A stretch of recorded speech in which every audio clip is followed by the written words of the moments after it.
Okay, do the little mic check.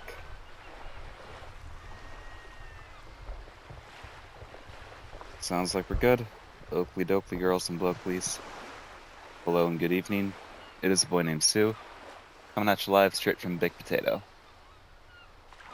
Back with a little chill stream tonight.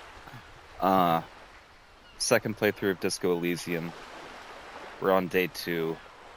There's a couple of things that I have neglected to do, like talking to Ken about the case and shit like that we should have done earlier. So we're gonna get that out of the way before we do anything else. I was gonna hop on last night after Sifu, but honestly I ended up in other people's lives tracking election coverage, and then I just got disheartened looking at like the chats and the kind of shit that people were saying. So it just kind of bummed me out, and I didn't really feel like doing anything. So I ended up just watching Castlevania and hanging out. Okay, we're just gonna jump right into it.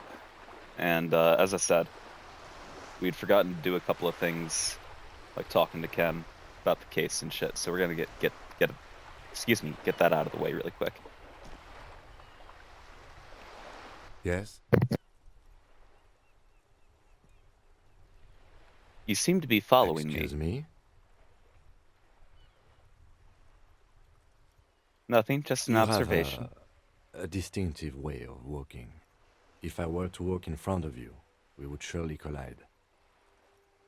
Wait, what do you mean distinctive? I hope you don't take this the wrong way. It's just a collegial observation. In the 57th, we call it the Jamrock Shuffle. Officers from Jamrock's 41st Precinct tend to move a bit erratically. And how's that? They say it's a scene-clearing technique developed by one of your lieutenants for gathering evidence. It's erratic, yet thorough. Prioritizes containers. Yes, but containers contain things, shiny things. They're interesting. That's racist. I don't prioritize containers. I'm sure you don't. It's just a stupid interdepartmental thing. I'm making assumptions. We should move on. Dialogue's moving a little bit slower than what it usually does. Tell me about the case. What do you want to know? Would you say that this is a mysterious case? No, it's not a particularly mysterious case. The Why not? deceased is a security guard for a corporation involved in a labor dispute. It doesn't take a DeLorean polymath to put the pieces together. I just don't see the case getting more mysterious than that. I was thinking something otherworldly might be involved. You know, something supernatural. I can assure nothing like that will happen. Do you know why not? Are you sure? I think something's already happening. No, something isn't happening, because it's not part of reality. He makes a precise hand gesture. The gesture resembles an orchestra conductor bringing the choir to a full stop. There's something the lieutenant isn't seeing. The universe is too irrational, too morally complex. You should convince him. Yeah, no, tell me literally anything about it. I can't remember a single thing. Ah, yes. The case brief you missed. Now I remember. He opens his notes. Brief, yeah, that sounds good. 3 days ago, the RCM Emergencies Desk received a report about a security guard who was found hanged in Martinez. An anonymous caller said there was a dead body behind the Whirling in Rags hostel cafeteria. The cadaver had been there for 4 days. No one had come to investigate. During that time, the victim had been stripped of his belongings. The caller did not identify him, but used the word lynching. There is an ongoing labor dispute between the local dock workers and the logistics company Wild Pines. I was told we should approach the death as part of this dispute. Why didn't we know anything about the caller? They didn't identify themselves in any way. The tone was muffled using a device of some sort. The desk could identify neither the caller's age nor sex. Why hide themselves? There's a strong prejudice against involving the RCM in what's seen as union matters. The dock workers' union is the de facto police in Martinez.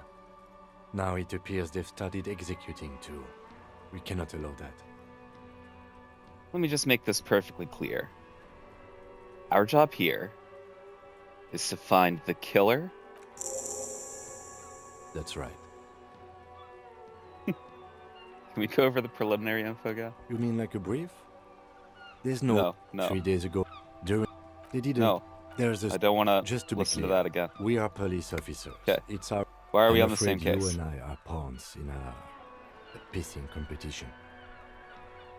Well, what do you mean? You don't know? I assumed you were in on it. You know what I'm in on. Retrograde amnesia.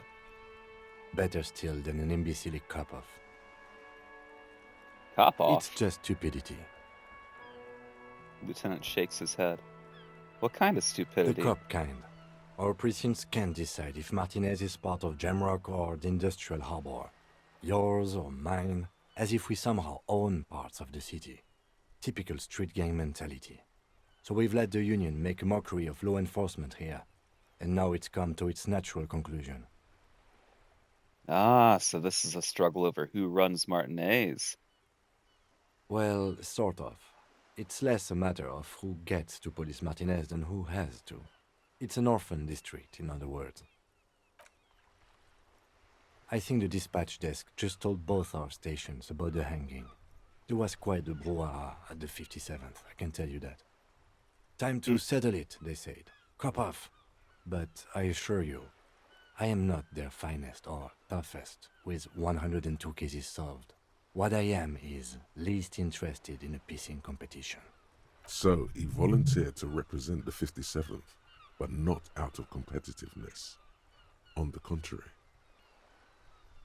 So you volunteered to spoil it. Yes, I am an unrepentant spoilsport. The lieutenant appears pleased with this. What's so special about Martinez? Martinez?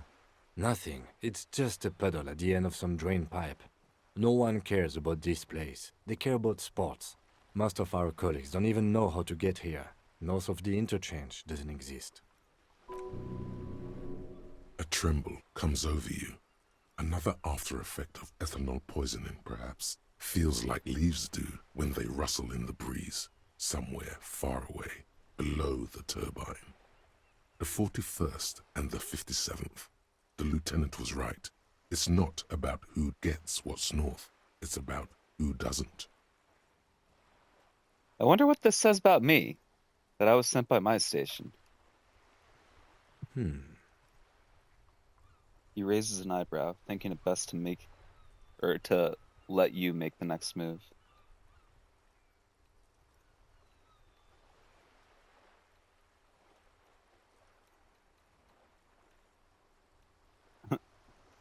The options are very funny.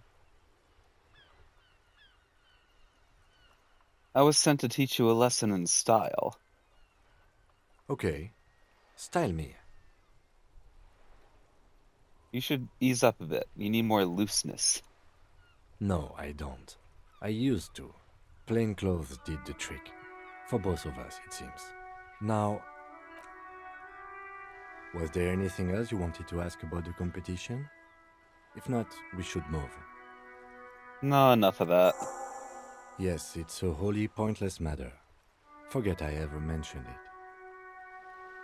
Alright, so we can retry both of these, so we're just gonna try. Because you're the best qualified. No, that doesn't seem right. No, that makes sense. I'm exceedingly qualified. If you're so well qualified, why can't you remember why you were sent? Anyway, don't keep the lieutenant waiting. Convince Kim there's a sexy dark mystery twist in the case. What if How the fuck? you did it? Did what? The hangman?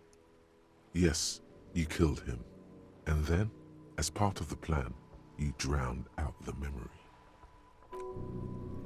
Are you sure you would have the strength to take down a hardened mercenary? You're not in the best shape. Keep it to yourself. This is your burden to bear now.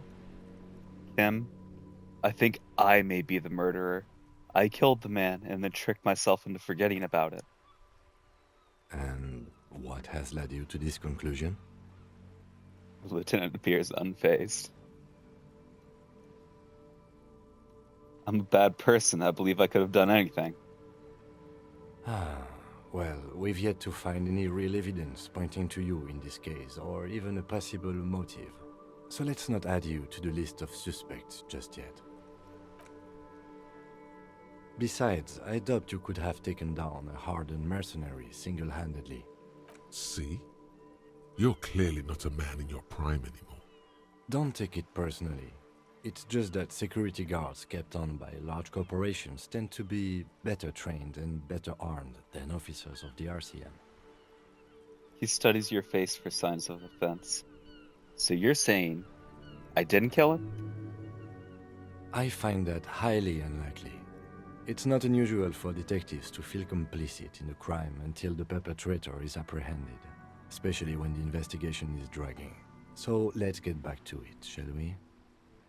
I don't know how we passed an 8% check for that, but that was pretty funny. I want to talk about you. Me? Yeah, I don't see how my life is pertinent to the investigation. We'll work better together if we have more rapport. That's a fair point. All right, for the good of the investigation, what do you want to know? You're wearing glasses. That's correct. That makes him a binoclard. Completely uncocked material, if you say so yourself. I'm not going to call him a Beano. Glasses are cool. Are they? They are mostly just cumbersome. I can't bring myself to be mean to Kim. You don't look like the other people around here. That's because I'm half Seolite, or quarter. My father's father was from Seoul. So was my grandmother, but from my mother's side. It's not an interesting topic. What is Seoul? It's a part of the world, officer. A geopolitical entity and a geographic division. I told you it wouldn't be interesting. You're only making it sound uninteresting. I still want to know more about Seoul. You're barking up the wrong tree. I don't speak a word of Seolite. I've never met either one of my grandparents, and I've never been to Seoul. I'm a regular Revacholier. He seems almost proud of these things. Tell me a secret about yourself. No. Lieutenant narrows a single eyebrow. Your Come brain on. sends the signal to your lips, but they refuse the order. Something is paralyzing them. You're pretty sure it has something to do with the lieutenant's eyebrow. It's like you're locked down. What's happening to Something me? the matter, detective? What's going on? It's like you're a puppet in his hands. Give up. There's nothing you can do.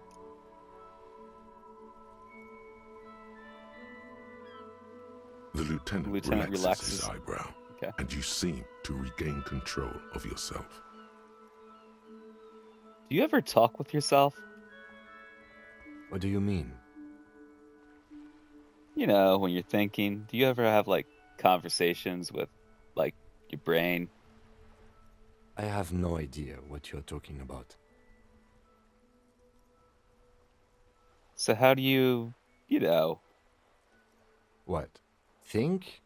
I do most of my work inside my notebook. The lieutenant produces his small blue notebook and idly thumbs through a few pages. You're super lucid, yet psychedelic. You don't need office supplies to connect to your nervous system. You're special. Good. Okay. Let's call it on that conversation. What next? Well, we gotta find a fridge for the body, question mark? I mean, we already got the boots, and we already did the autopsy, so there's no real reason to keep the body around. But let's just still check out the bookshop in the commercial area. This book has a rose, a pistol, and a half-naked dame on its cover. The book appears to be erotica, but without actual erotica. On the cover stands a very muscular man, surrounded by flames. This book is about pate.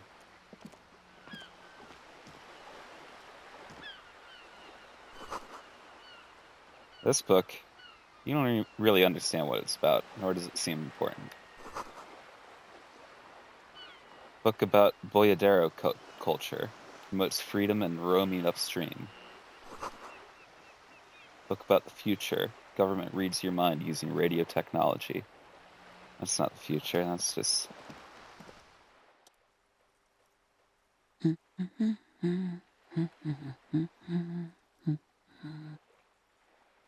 You see a sturdy woman humming to herself. She seems to be browsing books.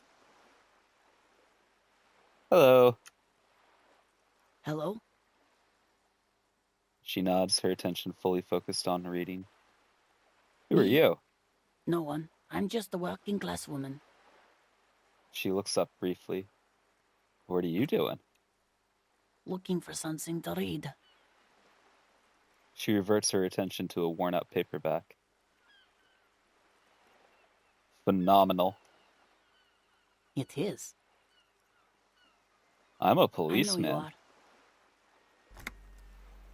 Do you need the help of a What policeman? with? She tries hard to focus on the What bookstand. with? A lot of things. For example, people tend to go missing. Maybe your husband is missing? My husband? No, he's not. So where could he I be? don't know. At home now? Out drinking with his friends? Working? Where is this going, officer? So what I'm hearing is, you don't really know where your husband is. Yes, but... I don't really need to know where my husband is. Not all the time. She looks around and takes a deep breath, a little annoyed. Wouldn't you like to? No. She looks you straight into the eye, her right foot is tapping nervously. I can totally help you find your missing husband. Why are we still talking about this? I haven't lost my husband. Maybe your children are missing. No, absolutely not. Her words come out quick as gunshots. Okay, so where Are are you a they? policeman or a nanny? She's definitely disturbed by now. Nanny, where are they? They are not missing, sir. You know where they are. They're at home, smoking, giving the ladder of vices a chance. They're at home, right? Smoking cigarettes. What? That's just... My daughters are perfectly fine. They're with their friends down in Jamrock. There's nothing to worry about. They're almost grown up now anyway. They're past the age they need me protecting them from everything now. I'm afraid the danger is now greater than ever. Tell me, how old are they? My youngest girl, Jolie, is just shy of 16. Jenny, she is turning 18 next month. But we shouldn't even be talking about them. And can you describe me their appearance? Any features that stand out, something to make identifying them a little easier. Why do you need to know this? Haven't I repeatedly told you that they're not missing? That they're in Jamrock, safe and well, at some stupid party? Did someone say party? You could use a party. Hunt it down. I could do with a party, a killer party, not a lame-o one. A killer party? What is it with you and pulp staples? My god. Please, no more talk about my daughters. They are fine. She picks up a book and tries to concentrate. A flock of seabirds passes by. Maybe your cockatoo is missing. I don't mean to disrespect, sir, but you are being a bit of a cockatoo here. For what it's worth, I agree. But cockatoos can't be stopped when they get ladies. It's better to indulge him at this point. What do you mean I'm being a cockatoo? Nothing. Go read up on them if you're so interested. There's a great book in the bookstore. Maybe you should. What if the cockatoo is your astral captain? Or your heraldic bird? Actually, that's exactly what I'm gonna do. Thanks for the tip. Wonderful. The store is open. Watch her browse Her books. hands move over the book covers. The tips of her fingers look rough, stained with yellow. It seems like she has spent a lot of time at work, smoking. An array of neurons fire up with joy. Bum her a cigarette, lest it turn to pain. Do you smoke? No, I don't. I know for a fact that you Why smoke. do you think that I smoke? She looks up, slightly startled.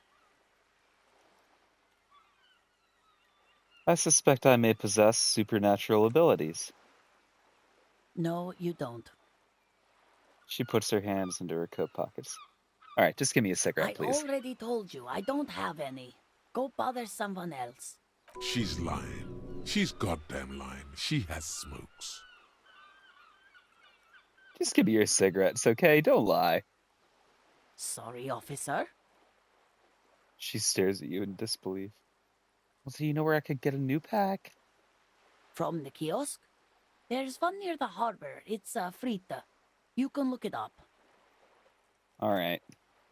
She sighs. All right. That's it. I'll let The you woman read. before you nods and returns to her reading.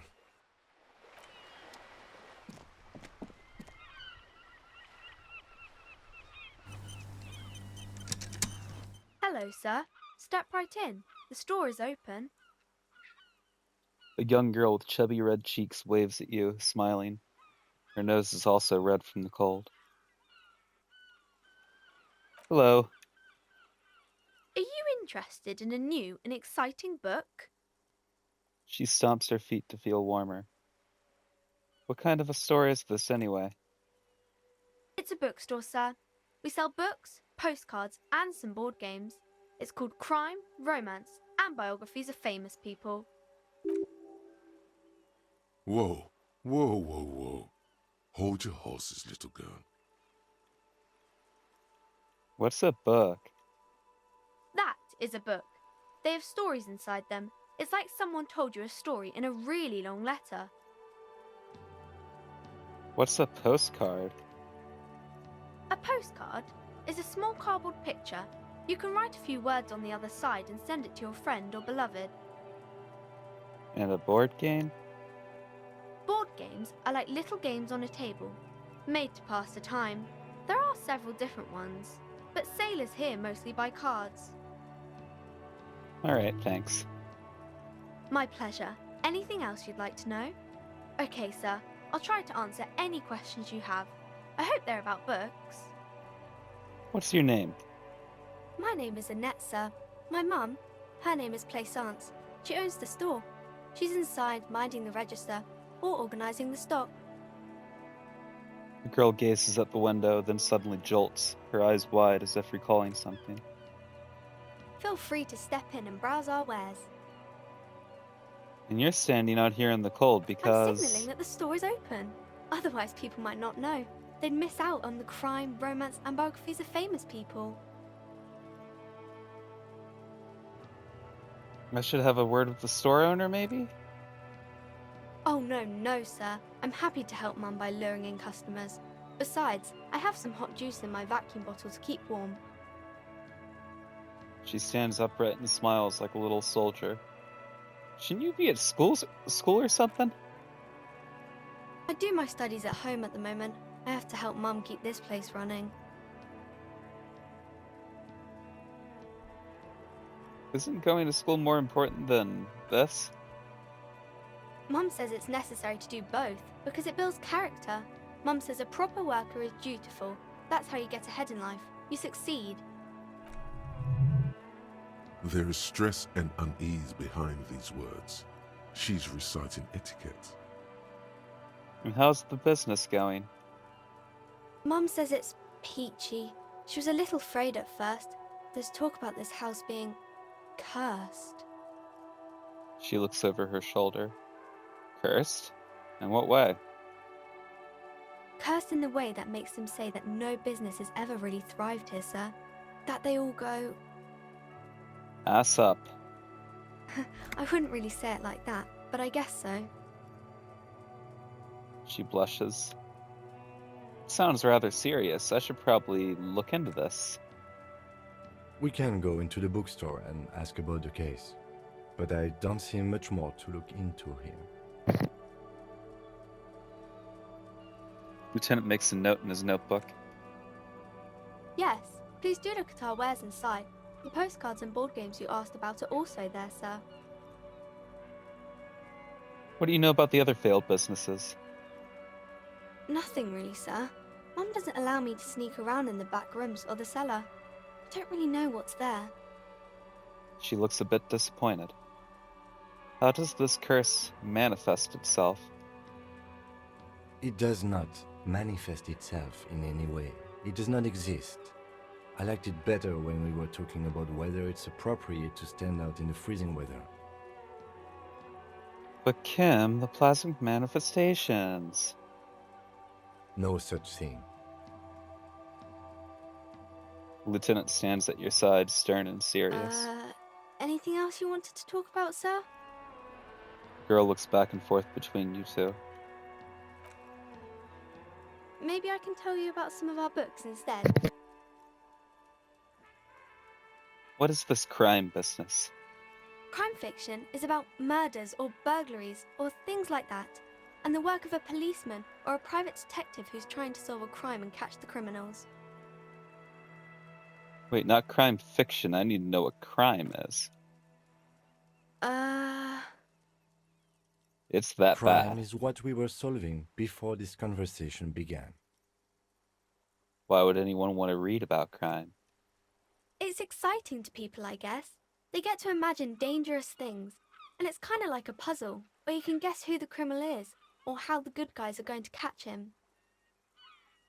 I'm a policeman myself, by the way. You don't look much like a policeman. She examines you as if to find something policeman-like. Huh.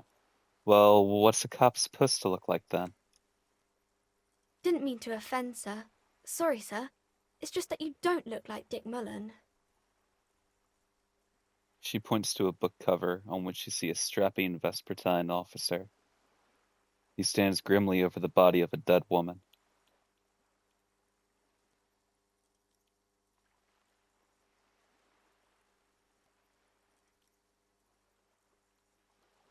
It's not your body that's important in police work anyway. It's your Head? Yes. No, your resilience. No, your mind.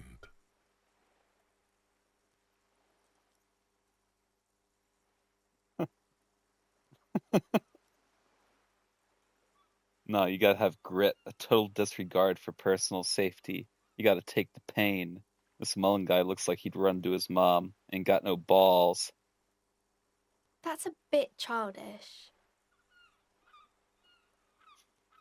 A dick with no balls. Bam! Mullen's got no real deal. He's got nothing on me. Obviously, sir. He's just a fictional character. He's no match for you. Maybe you can show me some real police work, sir. Like in the books. What is romance? It's the type of book where there's a rich lady and she has to choose between the good man and the bad man. She smiles at the thought, perhaps imagining herself in that situation. Or there could be a story about a poor lady getting a rich man. It's about man and lady business, sir.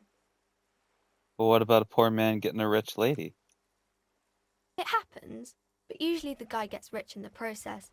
Or should actually be rich himself, but has lost his family property unjustly, like during the revolution or something. I see. Those are unhappy books for most of the pages. People sad about what they have lost, but then it all turns out just fine in the end. What about when both of the men are bad? These are not very common. You can't have a choice between bad and bad. Nobody wants to read a story like that. What if it's written really well? Well, maybe then it's fine. Maybe if the lady then decides not to pick either, because she doesn't need a bad man. Yes, that would be interesting. What about when everyone is poor? That's really not a proper romance story. That's more like everyday life. Sometimes you have to write about real life things. Not in romance books, sir. These are about nice and pretty people, and everyone is happy in the end. What about a book where the man and lady business doesn't work out at all? I haven't read many of those. Maybe you should ask Mum. Yeah? You think she has one about an excruciatingly painful breakup? I don't think it's a romance story if the main characters break up, though. She pauses, trying to figure out the appropriate answer. No, think about it. One where they plunge into a torrid spiral of pain and reclamation. Only it's really long and drawn out. Scarred for life, phantom limb.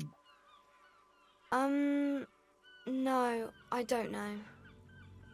She looks at you with You puzzlement. can take this. Blossom like a pain flower. Yeah, and it drags on for years and years with no resolution in sight. The girl girl is is at at a a- loss for words. Each of you filling with resentment and bitterness for having ruined each other's lives. She shifts and sways on her feet, looking confused and uncomfortable. Each of you tearing at each other's innards, leaving a gaping emptiness and a vacuum heart that still hurts ceaselessly. I'm sorry, sir. I don't know how to help you.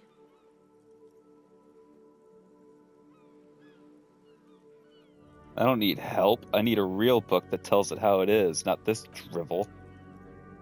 Sir, sorry, sir. I'm still little. I can't. It's time to leave it be. You're about to make a child cry. Are you proud of yourself? Not a single shred of pride remains in me. This is your tiny chance for redemption. Apologize. And that, I'm sorry I got agitated. I just can't handle things sometimes. Let's get back to the books. Yes, sir. She blinks her eyes rapidly, in confusion and relief. Who are these famous people? Oh, kings and queens and generals of old, or artists and writers, or musicians, those kinds of people. There's usually something extraordinary about them. She scratches her cold reddened cheek and then continues. I think that's why people read them, to find the secrets of their fame. Can I become famous by reading one of these books? I don't know about that, but I imagine life is great when you're famous. They're all dogs. These famous people sound like a bunch of dorks. Annette's expression remains ever so helpful, but she doesn't say anything. Yeah, you heard me. Only losers waste their time with that garbage. Isn't that kind of a childish thing for a grown-up to say? And what makes you think I'm grown You look up? all wrinkly and hairy, like an old person. You also feel old, tired, hardly able to catch your breath, your joints aching constantly. I look hairy? That can't be me, not hairy. What are you talking about? Hairy, sir. I said hairy, covered with hair. She sways on her feet, puzzled. Who's that? Oh, that's Auntie Billy. She's nice if a bit distressed. She's your aunt? No, sir. She's a working woman who comes to look at the books a lot. Why is she distressed? I think she is a bad husband. Not very nice or helpful. Okay, I'm gonna deduce something now. The girl keeps her hands folded, hidden. Why is that? Hey, why do you keep your hands folded? What do you mean, sir? You don't need to be worried. I'm here to She help. looks around anxiously. Her hands remain folded in front of her. She doesn't want to show them.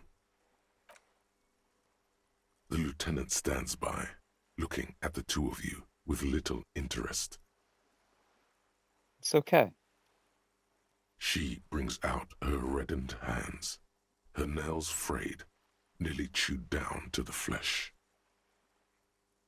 Bite your nails. And you knew this from me keeping my hands folded? She shoots you a suspicious glance. There were a few other hints. Well, that proves nothing. Anyone could do an easy deduction like that. Her eyes flash with defiance. She's not impressed. Want more? Bet I can figure out why you bite your nails. I got a few reasons in mind. She nods, half provocative, half enthusiastic.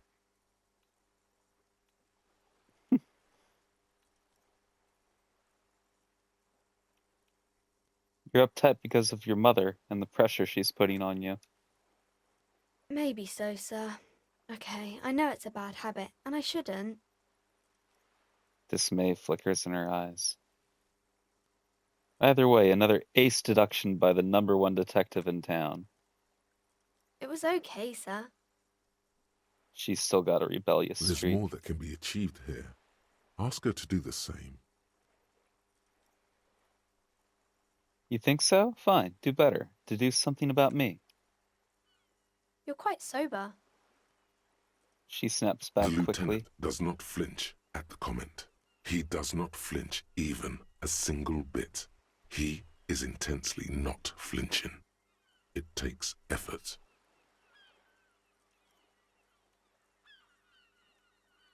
I'm also sad and my head hurts.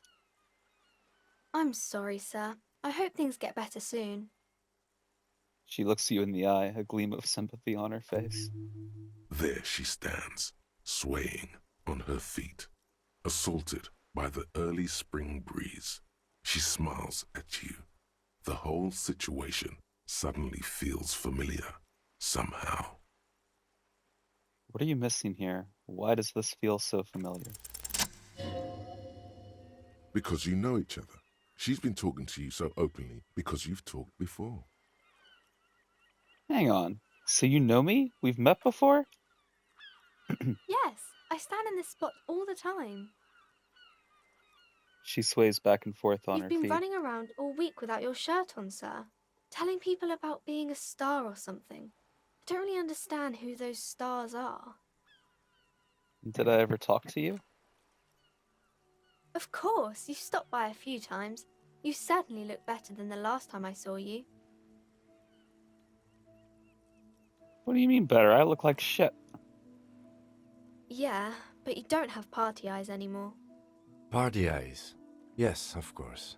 That makes sense. Lieutenant slowly, ever so slowly, realizes something. Party eyes? You know, like a cat in the dark, all big and wide-eyed. It certainly looks odd on a man. She giggles at the thought. The swiveling eyes of a loony drug addict. That is what she meant. You were probably gurning too. Fuck yeah. You should get some party eyes right now. Snap those sequins on you, boy. Does that mean I've been partaking in narcotics? Oh, baby, that's not what you have to worry about. Worry about the important thing. So why didn't you tell me you knew me to begin with? I didn't know I had to do that. She looks puzzled.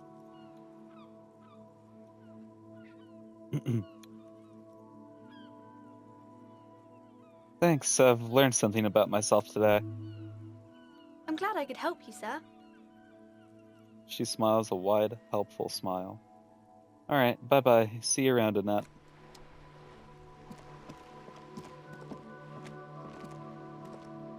Alright, let's go talk to her mom.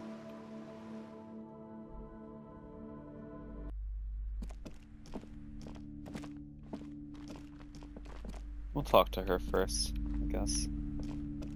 Welcome to Crime, Romance, and Biographies of Famous People. My name is Plaisance. The clerk extends a greeting. Welcome, and please take responsibility for the energy you bring into this space. Her face looks powdery and painted from all the makeup. Before we go on, you seem to be well off enough. Can you give me some money? I feel like there won't be an opportune moment to ask Sir, later. don't be ridiculous. I certainly will not give you money. I would be doing you a grave psychic disfavor.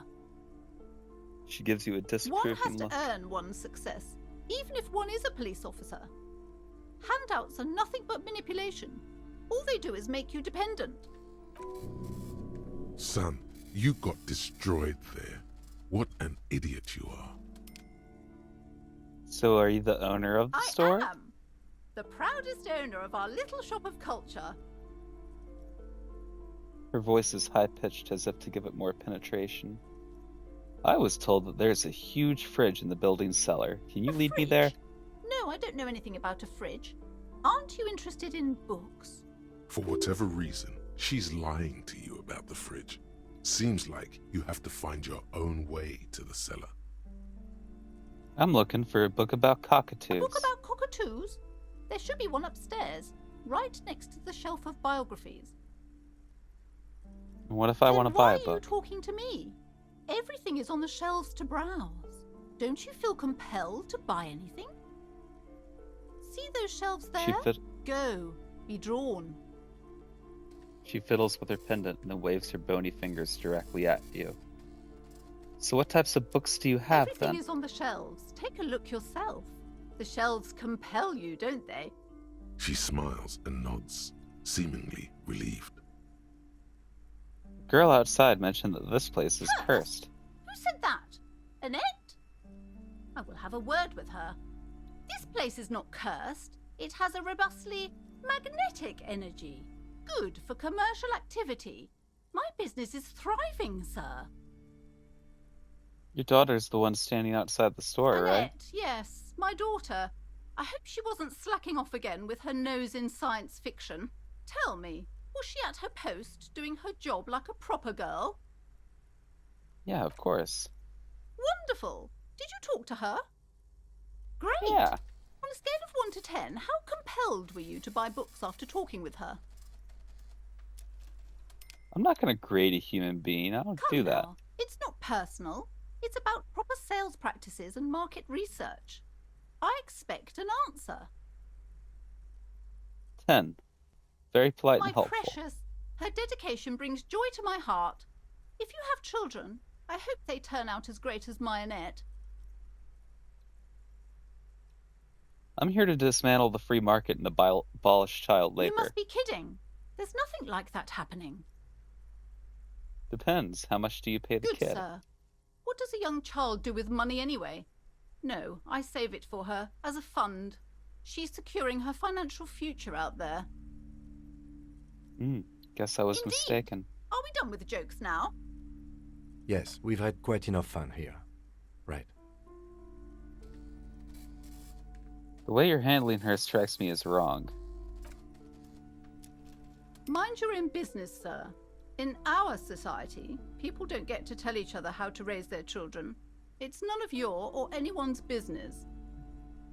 All this pressure has made her really anxious. You know, she's been chewing her nails. God, I've told her not to do that. It's disgusting. And I told you to mind your own business. Clearly, you have no idea how hard it is to raise a girl in this economy. I don't think she can do anything about it.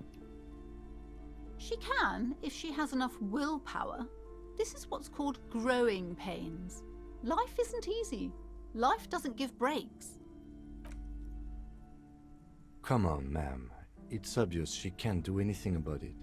You are placing an unnecessary burden on a young child.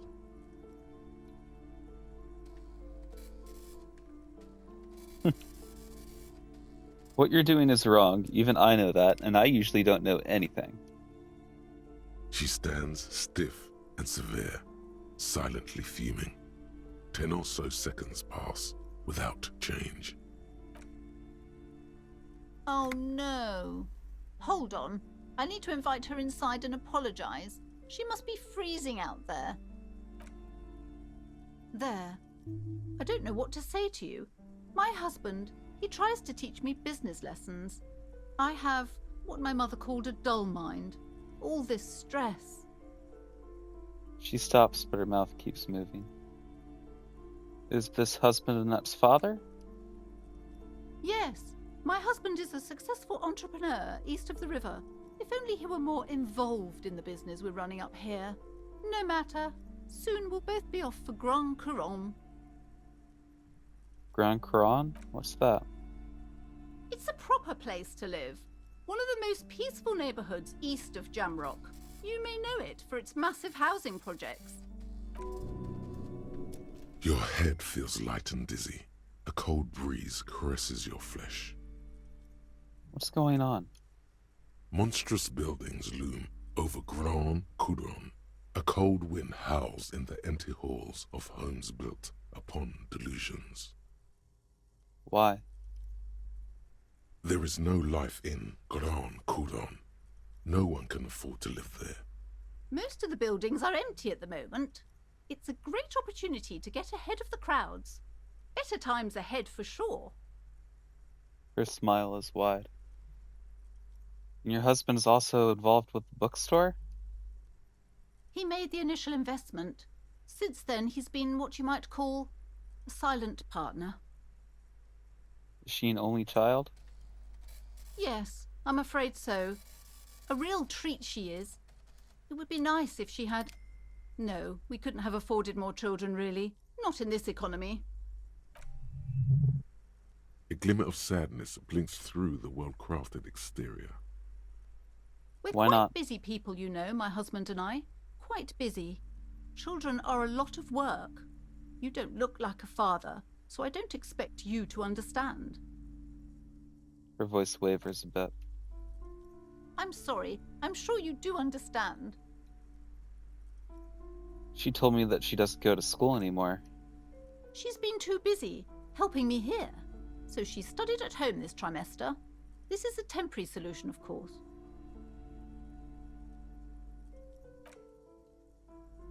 I assure you, I of all people understand the importance of education. She will be back in school the moment the store takes off. The woman looks aloof, her features much softer. Occasionally she glances at her daughter's silhouette. Alright, bye for now, book peddler. Let's look at these books, huh? Gift books and molten candy. The display rack is brimming with worn paperbacks featuring an extremely muscular, sword-wielding barbarian on the cover. Nearly all the titles contain the word Hyundai somewhere. Storekeep, tell me about the Muscle Man books. Oh, Man from Hyundai. A very popular series of adventure novels. They're awfully immoral and violent books. She looks at the book with some disdain. Why are they so popular? Blood and violence, scantily clad women, epic narratives, all those mystical things he encounters. They're bound to grab those with little imagination and nothing to do. Sounds good. Which one should I start with? What does it matter? They're all the same. However, the customer is always right, they say. She rolls her eyes and then fiddles with her pendant.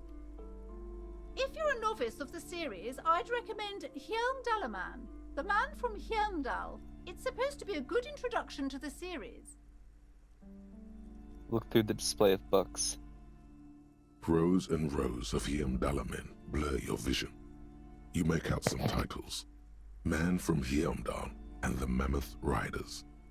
Man from Hyundal, Return to Hyundal. And the solipsistic Man from Hyundal and the Hyundal Man. Good God, how many are there? Maybe 100. Man from Hyundal and the Sages at the End of the World. Man from Hyundal and the false god. Man from Heimdall and the scorched earth.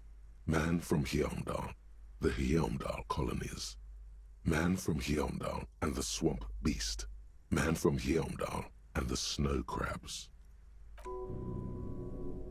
Those snow crabs are worse than they sound. Is that Not all? even close. Man from Heimdall in hell. Man from Heimdall and the forest of slaves. Man from Heimdall under the lake. Man from Heimdall, Heimdall burning. There's even the Trial of Death, a pastoral combat game book set in the world of Heimdall Man, and so much more. Do any of these books call out to me? A twinge at the back of your head makes you flinch. Your eye starts twitching. Your Ow! hand reaches toward a book with glossy cover art of the very muscular man from Heimdall in chains, kneeling in front of a staircase leading to a throne. A woman sits on the throne, leering at the man. Between the throne and the Heimdall man lies a bonfire, casting shadows on the wall. The shadow of the woman's headdress looks like a pair of devil horns. The title reads, Man from Heimdall and the Devil Woman. Aren't all women devil women? Especially those leering types who seem to wear nothing but an armored bikini. There's also some sort of a snake lizard beast slithering around her abdomen, chest, shoulder region. The display rack before you is burdened under piles of Man from Heimdall novels. I want to buy Man from Heimdall and the Devil Woman. It is a bestseller for a reason. Mazovian Socioeconomics. 0.0000% of communism has been built. Evil child-murdering billionaires still rule the world with a shit-eating grin. All he has managed to do is make himself sad. He is starting to suspect Krasmazov fucked him over personally with his socio-economic theory. It has, however, made him into a very smart boy with something like a university degree in truth. Instead of building communism, he now builds a precise model of this grotesque, duplicitous world. Left-wing dialogue options give +4. -1 to visual calculus. And -1 to authority.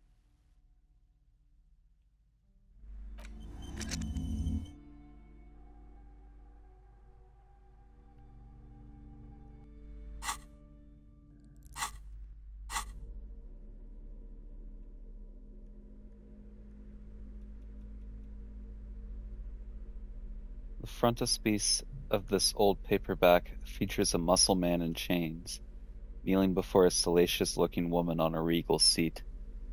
A bonfire lies between the throne and the man, casting shadows on the wall, and the shadow of the vixen's headdress looks like a pair of demonic horns.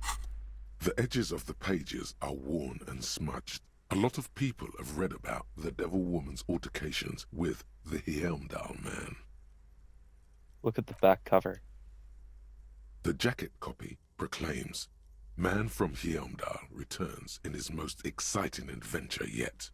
After crashing into a strange jungle, cannibalistic natives abduct his only surviving comrade, Noble Tyribald. Before Man from Heimdall can mount a rescue,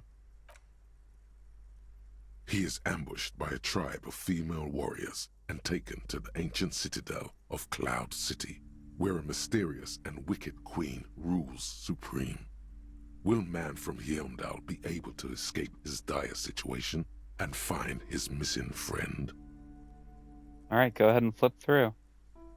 You open the book to a random page. Man from Heimdall, wielding his two Zweihanders, is carving through a sea of savages, his visage fixed in grim determination. So Man from Heimdall is a power stancer from Dark Souls 2, heard that. His arms, whirling like windmills, are soaked with the blood of his enemies. Mangled corpses litter the battlefield. You flip to the copyright page. This book was written in 38. Oh shit, gritty and heroic. Berserker rage burns in his azure-hued eyes as he brings glory and honor to his long-lost Heimdalla tribe. From the village of Heimdall, the ivory giant roars like an ice bear, and the winds of Gatla howl out his name. Give me more. Man from Heimdall rides on a gilded griffin, his golden mane billowing in the breeze. Both Zweihanders sheathed on his back. He is off to war. Will he conquer his enemies? Will he conquer himself? Onward. The steel muscles of man from Heimdall gleam in the humid jungle air. Yet the man does not sweat. In meditation, his soul drifts in the frigid northlands he calls home. Holy shit, this is so me. A passage reads, the man from Heimdall looks up, his eyes blue as the mountain lakes of his homeland. He rarely speaks, but now his voice booms in the darkened throne room. Do not try to sap my masculine essence, wicked temptress. Son of Heimdall will never succumb to your seductive wiles. Thine spells are no match for purity and strength of will. Brothers of Heimdall, stand above the vices of flesh, for it is weak and corruptible, yet mine is forged in gore and strife. Queen Lydiana just laughs, a sultry and salacious sound, then says, I have grand plans for you, man from Heimdall. She gestures her diabolical hand toward an array of potions and unguents. First, you shall please me. Then lead my armies against the vicious cannibals. Not a muscle moves in the face of the man from Heimdall. Yet inside, there is turmoil. This goes against all he holds sacrosanct. Wow, this is epic. In the final pages, man from Heimdall mounts Gallavarin, his mighty griffin, and turns his gaze to the horizon. Queen Lydiana is dead, but an army of cannibals is storming the gates, and still there's no word of trusty Tyribald. To find out what happens next, you'll have to pick up Man from Heimdall and the Three-Eyed Skull, available in fine bookstores everywhere. Spring 39. Alright, put it away. Can you get the Three-Eyed Skull now? The display rack is brimming with worn paper.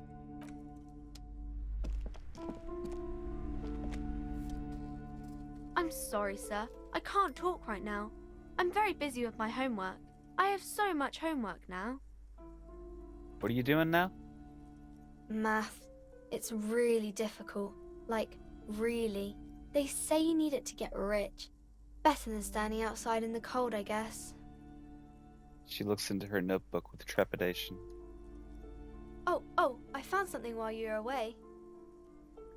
Suddenly she smiles and perks up. What is it? I thought this would fit you. Like, thanks for helping out. Not me. The city, I mean. Like a detective does. Okay, I get it. I can look just like Dick No Balls Mullen, except I'm a actual police officer. Yes, I bet it looks good on you. Really serious. Right, I have to get back to my homework now, before Mum notices. Man, this is hard. She looks back at her infernal scribblings under her nose. Alright, bye. See you around, Annette.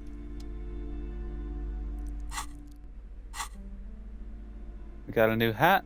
I didn't get this my first playthrough. If anything, this wide-rimmed hat looks even better than the hat Dick Mullen wears. Dick Mullen is stupid and not even real. You're real. Your brain is real. Your real brain is inside the hat. Alright, we have arrived. old sports magazines tucked away in a dark corner. The book collects the national recipes of Arda. They are all about lake trout.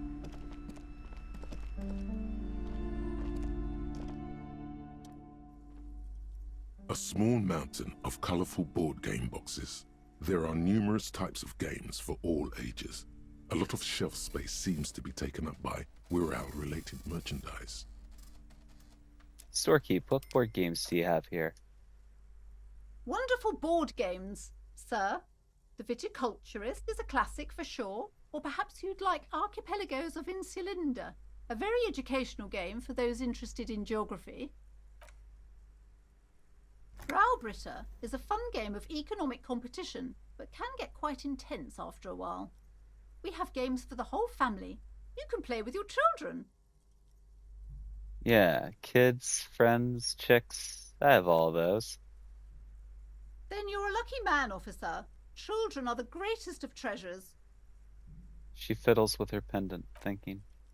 For playing with friends, I'd recommend Suzerainty.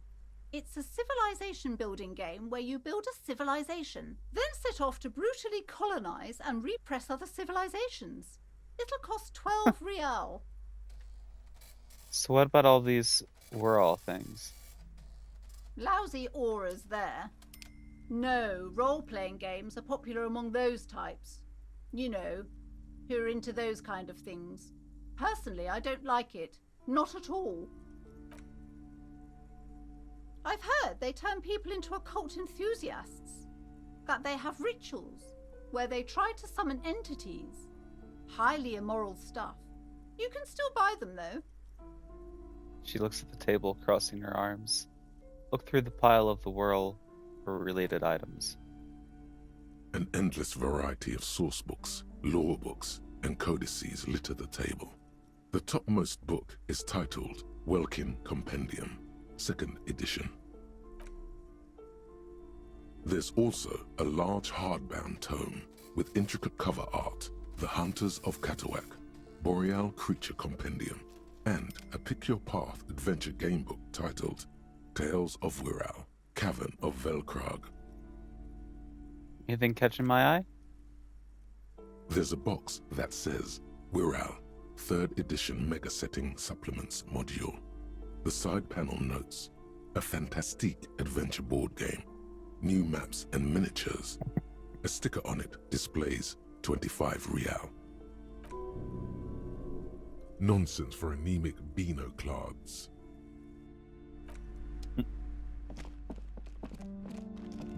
Well, I don't have enough money for it either way.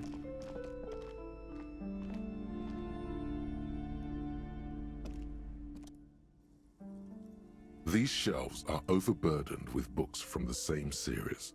You see the name Dick Mullen over and over. A couple of spook novels hide amidst all the detective books. Thrilling tales of spycraft and daring-do.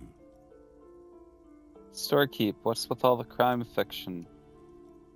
Oh, crime, robberies, murders, even sexual crimes. We're fortunate to have Dick Mullen and his stories to sort all that out. You're a police officer, apparently. You should buy all of these. They really do teach a person how to be a proper detective. Sex crimes did pique your interest, but still, this Dick Mullen person only gets your pleasure centers down. Look through the display. Crime fiction is a disgrace. An asinine misrepresentation of the physical attributes of the arduous everyday work of actual police officers. These books greatly overstate the excitement of police work, glossing over how long it takes to actually follow up on leads and eliminate dead ends. Furthermore, they have no idea how hard it is to simply remove a body from a tree. What's more, they completely ignore the psychological hardships of year after year coming into contact with people during the worst days of their lives. Not a single mention of all the stress this work creates upon the officer's family. Detective fiction just doesn't tell the truth at all. Now, would you like a list of all the books found on the shelf? Sure thing. You see, Dick Mullen on the job. Get Me Mullen. The Stalwart Adventures of Richard P. Mullen. Dick Mullen and the Murder in the Orchard. The Sordid Affair of Dick Mullen. A killing is declared. Dick Mullen in the murder house. The final case of Dick Mullen. An obvious lie. Dick Mullen in the clock tower. The ordeals of Dick Mullen. Dauntless Dick. Dick Mullen's funeral pyre. The murder of Dick Mullen. Dick Mullen dies? Oh no, turns out he faked it to solve a case. Are there any Yes, more? There's also the dame who did it. Farewell, my Mullen. Faking death seems to be a common trope in the Mullen series. The morbid tales of Dick Mullen. A dark tide turns. Tragedy calls for Dick Mullen. Another one with fake death. And, of course, Dick Mullen, the murderer. In order to catch a murderer, Dick Mullen must become the murderer. Oh. After all this, you still haven't found the answer to the one question that matters. Who is Dick Mullen? Your quick eye notices a small caterpillar crawling across the spine of a book. The title reads, Dick Mullen and the Mistaken Identity. What do we have here? Mistaken identity? A worn paperback from Dick Mullen's classic hard-boiled phase. The premise seems to be that Dick Mullen is framed for the murder of his best friend and has just a few days to prove his innocence. Why does this speak to me? Could it be the motifs of unstable identities and shocking betrayals? No, it's gotta be something else. Perhaps you're drawn to the dark and noirish atmosphere. No, that's Is not it it either. because the smoking dame in the slinky red dress on the cover is giving you a hard-on? Alright, that's definitely it. Yeah, this is the book for you. See the way she's suggestively holding that pistol? That's symbolism. Alright, I want to buy this Dick Mullen novel. Of course. Such violence and immorality. I mean, enjoy.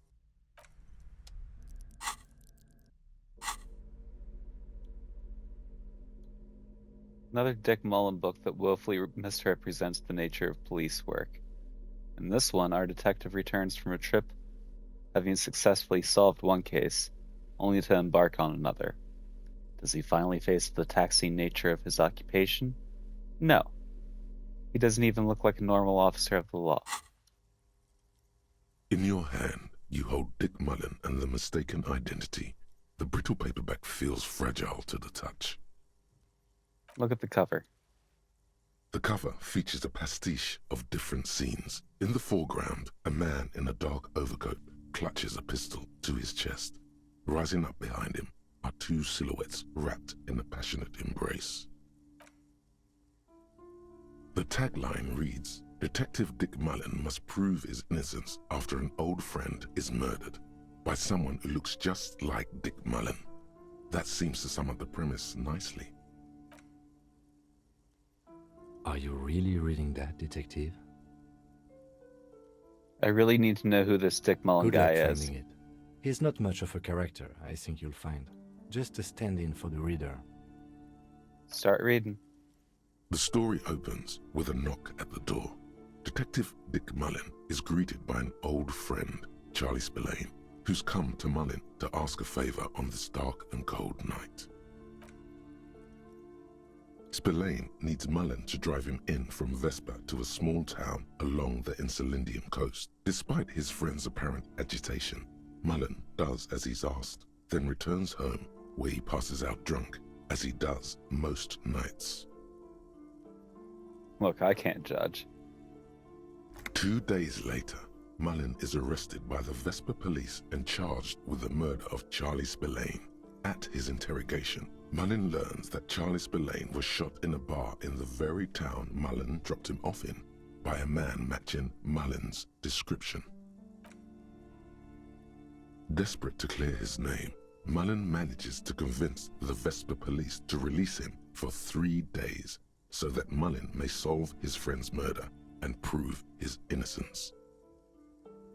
The cops release their prime murder suspect so he can find the real killer? Are you shitting me? What's the matter, detective? Lieutenant turns to you with a start.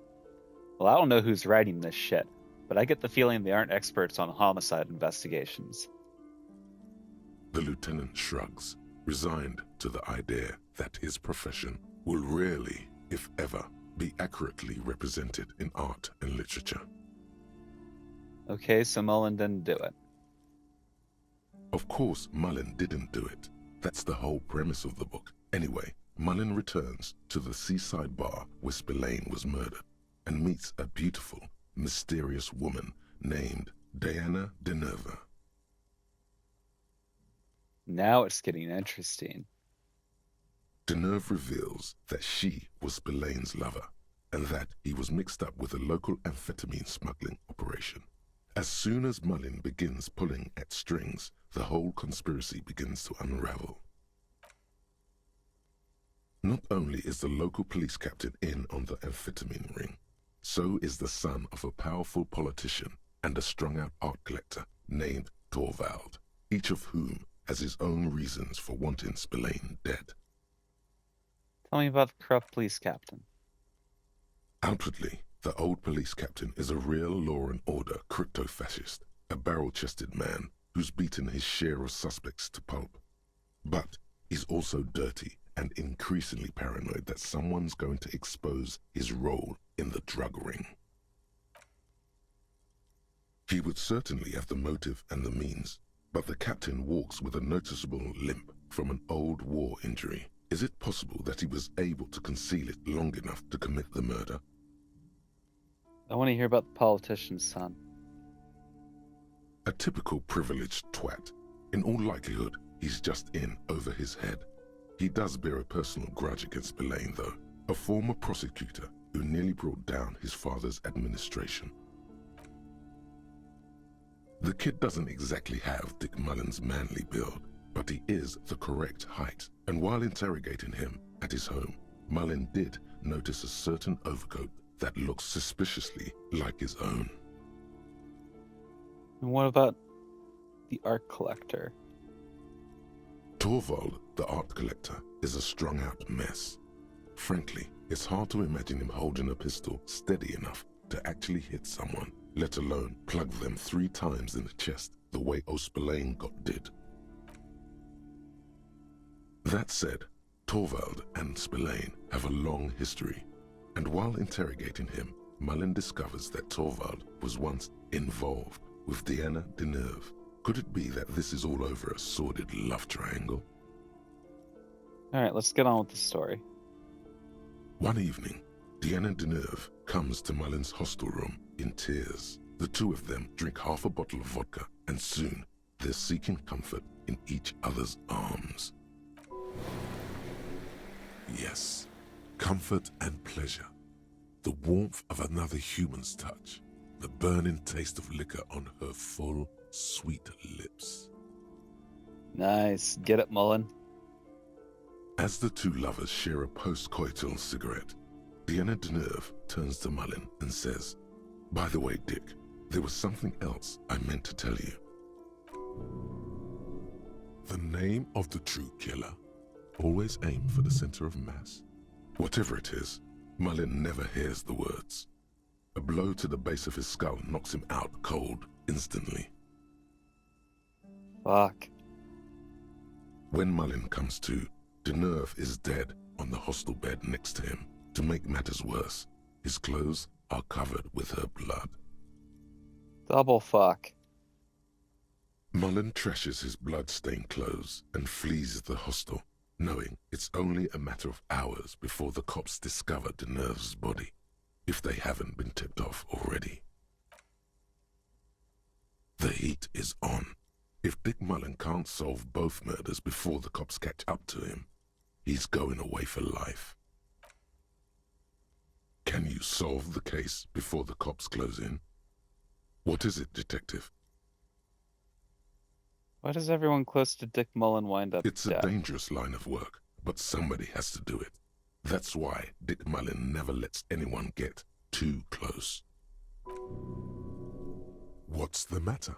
Afraid you've been hacking up your friends' bodies in the night?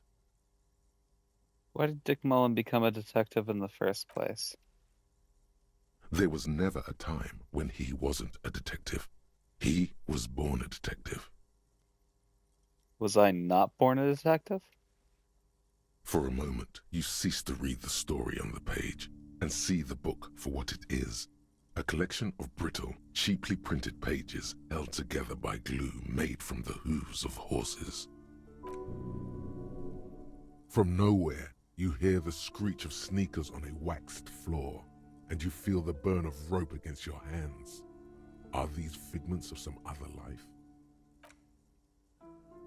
You won't find the answers you're looking for here, in other words. Why bother solving crimes when the world is so evil? Is it really so evil, Detective? Yeah, it's pretty fucking Then evil. why are you still here? Because I'm too chicken shit to do anything about it. It sounds like you're in for a long, hard road, Detective. But then, what does this book know? It's just a poorly made piece of pulp garbage made to be consumed and discarded. So, who did it, Detective? Who killed Charlie Spillane and Deanna Deneuve? Love did them in. What? That doesn't even make sense. There's never a straight answer with you, is there? You just get hooked on random stupid notions and then repeat them every chance you get. Now go on, find out who really did it. You Finish begin the book. furiously flipping through pages. Even as you know these books follow a series of well-worn tropes, you find yourself completely engrossed. You're turning pages so fast, you don't even notice the ancient spine coming unglued. You try to grab the pages as they come loose, but your fingers aren't quick enough. They're gone. Dozens of pages scatter across the floor. The last fifth or so of the book seems to have been lost. It's possible that you could gather and reassemble the pages, but it would take way too long. Stupid old horse glue. Ah, yes. The problem with mass-market paperbacks. They are not made to last. Perhaps this is a sign that you should get back to solving your own murder, huh, Detective? Don't forget, it could have been the delirium tremens. In your hand, you hold 4/5 of Dick Mullen and the mistaken identity.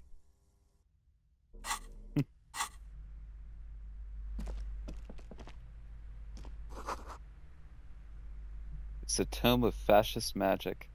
Rather candid. A sulfur-crested cockatoo sits on the cover, its beak slightly open. It looks as if the bird is calling out the book title, From A to Zurich, a guide to a well-behaved cockatoo. What about this guide to cockatoos, storekeeper?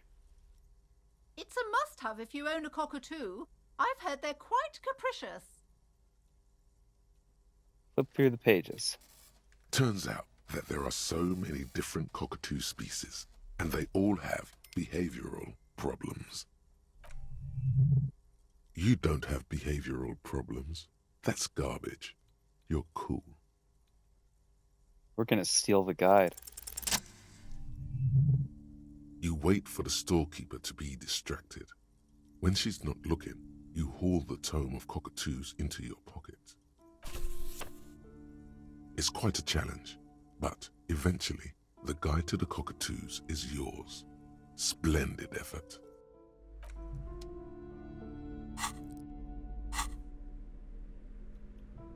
Book about different cockatoo species and their behavioral problems.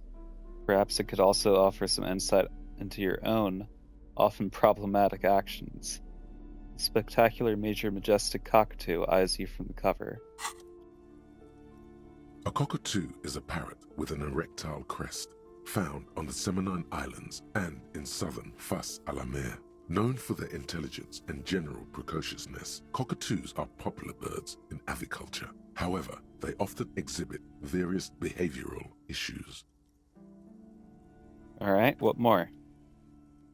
This book talks about the delicate nature of twos, as well as introducing some of the most popular species among the bird enthusiasts. The funeral cockatoo, the major majestic cockatoo, and the most common bang-bang cockatoo. It's colorfully illustrated. Alright, what problems do these birds have? Where to even begin? All cockatoos are known for their needy natures, requiring attention for at least 2 full hours a day. They love to talk and have been described as lovable clowns who just don't know how to wrap up. I could handle that. It'd be nice to have someone to talk to when feeling lonely. Pet owners also report moodiness, loudness, and hostility as recurring issues. If left unsatisfied, cockatoos may scream non-stop, pluck their feathers, or become aggressive. Alright, that's pretty bad. Anything else? It is not recommended to get a cockatoo if you're not able to cook them food every day and give them the full care that they need. These birds will never understand that you have a life of your own. Yeah, but there has to be something great about cockatoos, too. You're right. Cockatoos are magnificent creatures. They love to perform, cuddle, and show off, and will even scream for fun, often as loud as up to 135 decibels. Ouch. That must hurt. Read about the funeral This cockatoo. is a yellow-tailed black cockatoo. Its specific name, Psittacus venereus, relates to its dark and somber plumage. This bird looks as if dressed for a funeral, 24/7. There is something indisputably ominous about it. Read about Major Majestic. Perhaps the most impressive of all the species, the endangered major majestic cockatoo, is often described as the most flamboyant bird in the jungle. Its pink-colored wings and flowing crest embellishing its proud and bumptious nature. In the words of poet-explorer Sir James Fournier, few birds more enliven the monotonous hues of the verdant forest than this big, bold, and beautiful species. It must be glorious to behold, dark pink and snow white. And the most common bang-bang cockatoo. Despite its banging name, the bang-bang cockatoo is actually the shyest of the species, common in almost all Seminoese forests, as well as zoos and homes all over the world. Its plumage is mainly grey and white. The Seminoese name, bang-bang, is thought to be of onomatopoeic origins. Honestly, this bird does sound a bit like me.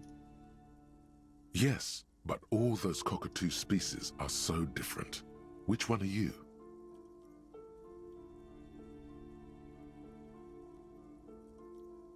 Only the funeral cockatoo in its darkness can truly grasp the depths of my doom-laden soul.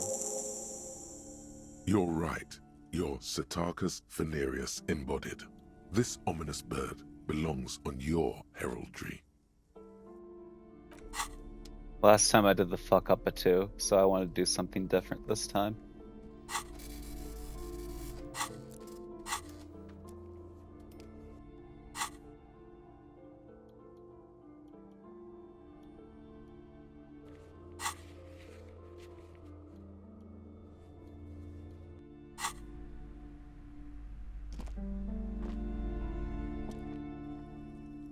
The plaque on the shelf reads, Biographies of famous people. You see a large variety of names, none of which ring a bell. You will attain a place on this shelf one day, or die trying. Anything of note on this shelf? I would say The greatest innocence. Yes, most certainly. It's an important educational tool, delving into the depths of history, religion, and their relation to innocentic power. Who or what is an innocence? A very influential historical figure. But surely I don't have to tell you that. You're a law officer, and law officers have at least some education. She waves her hand as if casting aside the thought. The book is also very daring. The author aims to re-examine the universal understandings of the innocentic system, creating a fresh vantage point and a shift in the tired order of things. I thought it was about which of these innocences is the coolest and greatest. Perhaps for a layman, deep analysis is necessary to peel back the multi-layered meanings. So you recommend it? Certainly, it's prudent for a person to have at least an elementary understanding of history and society. Imagine the chaos we'd be in otherwise. You feel like you should get this one. Definitely. It's important somehow. There's something personal inside. I don't have enough money to, though. Look through the display. Browsing through all the books with all their names makes your head spin. None of these seem important or relevant. It's all just vapid egoism. Suddenly, a particularly odd title catches your eye. It reads, High Speed Love, the tragic true love story of Jacob Irv and Alfie Delatraz, by one Cecilia Averbrook. What's it about? High Speed Love chronicles the romance between two of the finest tip-top tourney racers in history. One of them is the madcap driver, Jacob Irv. His blonde mane graces the cover. Next to Irv's life story, you see a slim biography of an Occidental rock star called the Anti-Star. He's famous for shooting morphine into one of his eyeballs and cocaine into the other. Wow. Next to that, Revacholian radio personality Guillaume Bevy stands in front of a rundown drug den. He's a permanent fixture on Channel 8, reporting on real-life crime and ruining cops' days. I really must insist you buy one of the books. Reading them is not for free. Do still browse, though, but not too long. I'm sorry, I did not mean to rush you. You are browsing. Go ahead. Take your time. Time is commerce. I was about to say, I've already bought The Man from Kyundal and the Dick Mullen book. Leave me alone. Several maps have been attached to a bulletin board hidden inside the alcove. They're held up by small pins. The board has come loose from one corner. The maps look old and faded. Your eye catches a map of Insulinda, a map of Revachol, and a map of Martinaise. This large map displays archipelagos. You see a constellation of small dots on the light blue emptiness of the Insulindic Ocean. The largest in the northeast is La Caillou. You are here. Another far away in the southwest, Seminese Islands, Ile-de-France. Ozon, Laurentide, Fas à la Mer, Archipelagos, North Arcade Islands, all just specks of dust on the vastness of the Insulindic. On the edges of the map, the color fades into a blur of dotted lines, black and white. In the northeast, a dust mite stands on the north coast of Caillou in a bookstore. It's you. Radiating outwards from you, the suzerain Revachol. With a radius of 80 kilometers, still, the crown jewel of this Isola would be barely visible. So went first. Can you see cities on the islands? You can, on Caillou, Revachol, a single black star, on Ozon, Fondelier, and Vilmandu, on archipelagos, Croyan-Moran, Villiers, on Seminine, Olduvai, and on Laurentide, Deora of the Seven Seas. Look at the edges. The ocean breaks apart into a tangle of cosigns and azimuths, all pointing into pale nothingness. Windy is the north azimuth. Grad is the northeast azimuth. Samara is the east azimuth. Seo is the west azimuth. Isolas, they're called. Connections to other worlds, words past the Insulindian, unknown to you. You only know you've never been there. You have little idea what they are. Distant stars, gods, but looking at them makes you feel almost non-existent. Whatever they are, the Isolas are immeasurably large compared to you, and very, very far away. Perhaps they are gods, gods of distance and outer dust.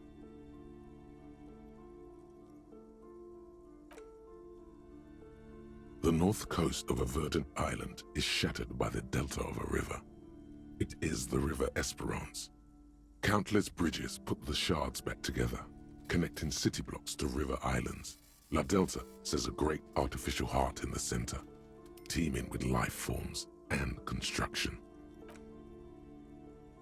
To the east, rolling hillsides, Le Jardin, Stella Marie, the suburbs of Saint-Baptiste, swallowed up into the megacity. They sound rich to you. This is Rivershell East. West of the river? Hudon, it's somewhere to live. Not bad. Then there's Jamrock. It's bad. People shouldn't live there, but they do. Then Forberg. It's almost as bad, and much larger. Then Coal City. It's the worst. Martinez? It's so small you can't even see it on the map. No, wait. There it is, north of Jamrock, the strip of coast next to the Greater Rivershell Industrial Harbour. It looks downright despondent. It's almost Coal City, to be honest. No, Coal City is worse. A charred limb. Rain falls on its slick black streets. And then there's the burnt-out quarter in the heart of Jamrock. Is it cold in this bookstore? Or is it just you? No, this is somewhere to be. This is all you have. But it's still something. Streets and sodium lights, the sky, the world. You're still alive. Look at the map of Martinez. It's not really a map. It's a tourist thing. A picture postcard with buildings on it, drawn from an isometric perspective. A date in the upper right corner says 48. Still, it's detailed. Could be pretty useful for scouting ahead. You see the jagged boxes of an industrial harbour, even the whirling in rags there. Can I buy the maps? I'm sorry, officer. The map of Martinez is the only one available. The other two are not for sale anymore. And besides, you could scarcely afford them. They're quite valuable, though they might not look it. The map of Martinez is 90 cents, though. You seem to underestimate my resources, but sure, okay. Yes, yes. Are you interested or not? Steal the map. Slowly, you move your hand toward the map attached to the board. Before you even reach the map, you're interrupted. Perhaps not. It's against RCM policy to defraud small business owners. Lieutenant coughs sharply. Kim. This bookstore is not strictly about crime, romance, and biographies of famous people. There's also a wide range of paranatural literature. Look through the shelf. Amidst the various books, you find one written by someone named Matthias W. Dundas. It's about wholeness, unity, balance. The point of the book, and many others on this shelf, is to give people medicinal advice in situations where they don't have access to paid health services.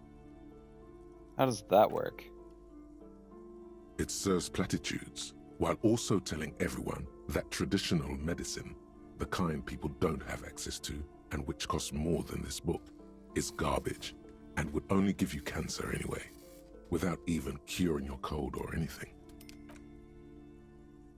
Wholeness, unity, balance, on the other hand, can basically take care of anything, though it is important to note. When it's up to your mind to heal yourself, then it's because of your mind that you're ill in the first place. It's your own fault if you're ill. Got it? Does the book say anything else? The book features chapters on topics such as how to find magnesium. It even lists plants you can harvest magnesium from. How to continue drinking if you're an alcoholic who has destroyed his liver. And there's even a chapter on the ancient Seraïs tradition of using duck gallbladder preservatives to treat and prevent sexually transmitted diseases. Pre and post factum apply. Nothing worth buying. What books are these? Sir, please, no browsing in that shelf. That wisdom is not for free. She narrows her eyes. I can't have you end up, like, opening a police store next door and stealing my customers. Oh, no. What's she on about? Another boring book just discarded here. Okay. We're about to go back here. Give me like 2-3 minutes. I just need to run and grab a drink really quick. Be right back.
Okay, he's back.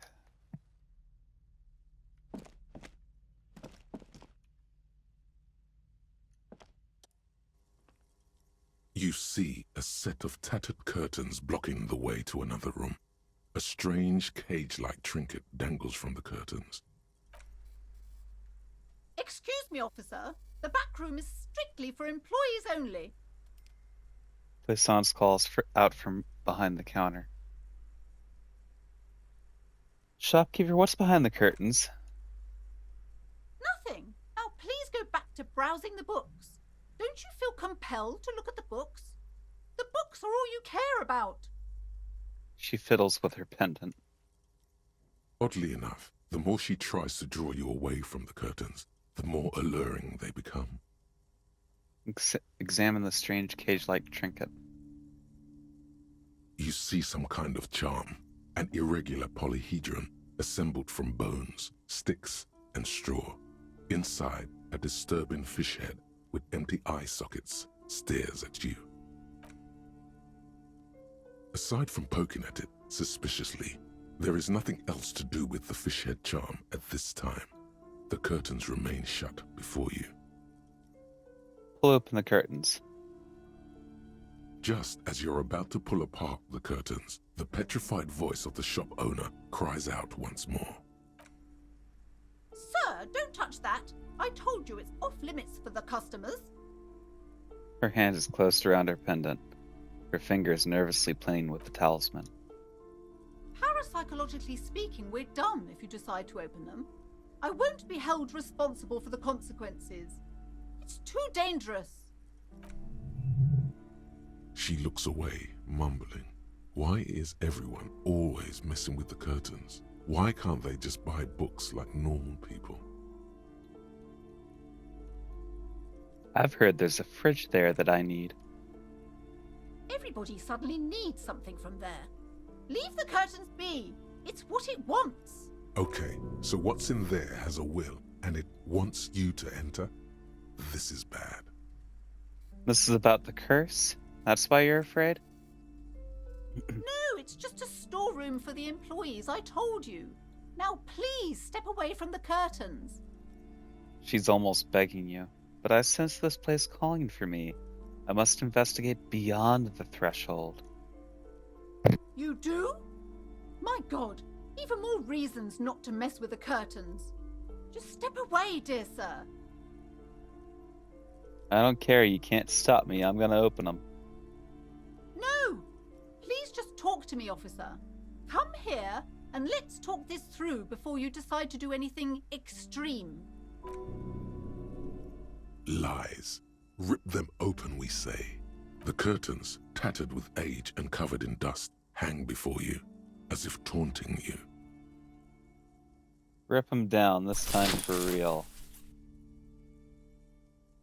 You see a dimly lit room full of dusty furniture and trash. A doorway stands in the back, covered in dozens of scary little cage-like trinkets, your shadow looming over it like an omen. I warned you, you're unleashing forces beyond your understanding.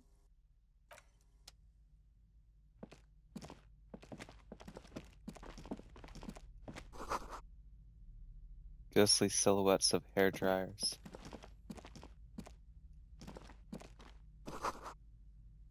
A vaguely androgynous portrait of a man.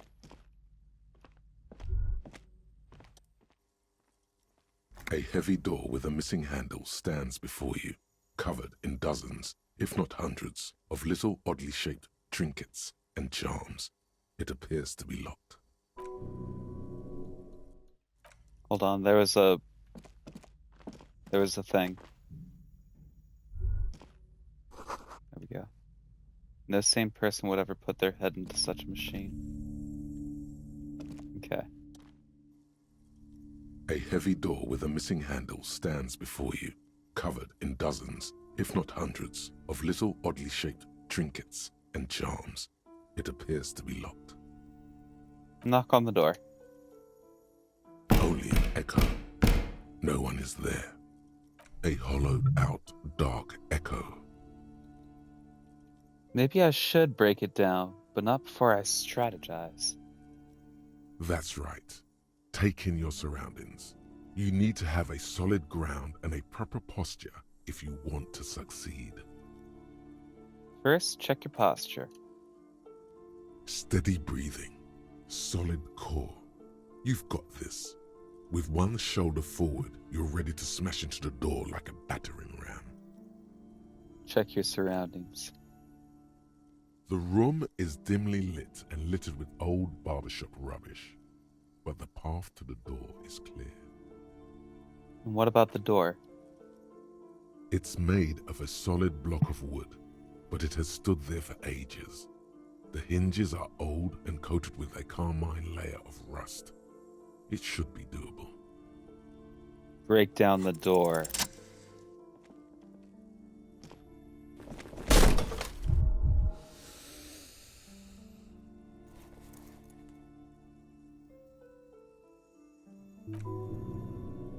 You smash into the wood and see a small crack appear on the door frame.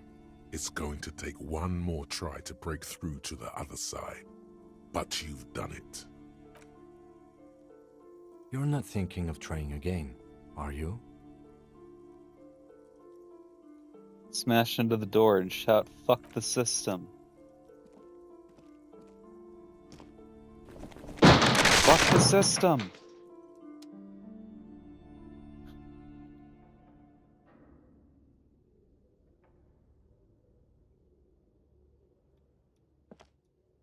What is this place? Lieutenant stares at the dusty training equipment. Looks like a gym to me. Yes, but no one's been here in ages. He draws a stripe on the dusty floor I with doubt his the foot. electricity still works. Good thing we have a flashlight on us. Don't forget to take it out of your bag before we move on. Some specks of dust shimmer in a faint beam of daylight falling from the window. Other than that, the room is dark. An eerie feeling rises in your chest. What if there's a reason why no one's been here Yes, for ages? because it's closed. No need to look for supernatural explanations where a banal one will do. Now let's move on, shall we? Okay, let's take a little gander around. Sand is dripping from a punch bag. Smells like leather and sweat.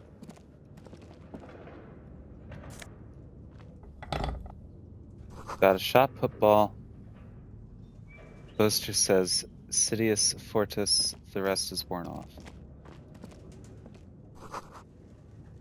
Worn out wall bars. They look unsafe. A barbell lies on the floor. The color has worn off its weight plates. It's 60 kilograms. Your triceps hum at the sight of these weights. Show the world what kind of beast it's dealing with. Lift them. There are no collars on the barbell. This is a safety hazard. Look, Kim, it's a trap. There are no collars on the barbell. You're right. The weight may fall off. Better not touch it then. What kind of a bastard would just remove the collars? It should be a felony. It would be a violation of EPIS safety regulations if the gym was still operating, but it isn't. No one's supposed to come here anymore. Lift the barbell. Fuck.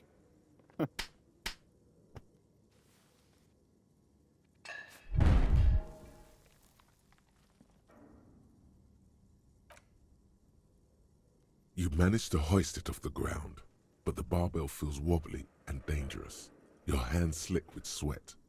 Turns out you're no beast, just an old man with bad form. Even your body has failed you. It's a miracle you didn't injure yourself. Fuck you, you stupid barbell. Weightlifting was never my favorite either. Lieutenant is obviously handling you. At the station gym, I mean. I prefer running. It clears your head. Lieutenant steps away from the barbell, letting you recover in peace. Alright, we're looking pretty bad, actually. This is the first time that, we've been out of, like,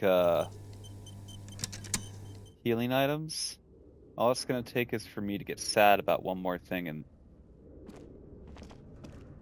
old Harry's fucked.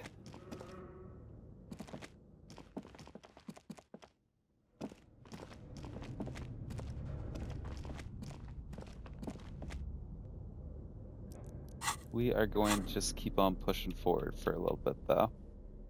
I'm only gonna stream for like another 30 minutes at the most, something like that. We're gonna check out a little bit of the commercial area. Hallway is blocked by old window panes and debris.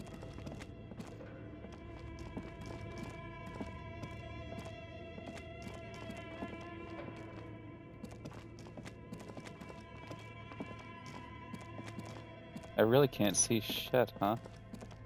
Even with the flashlight. Naked mannequin torso, strange yellow color. Blue velvet, soft to the touch. Moth bitten.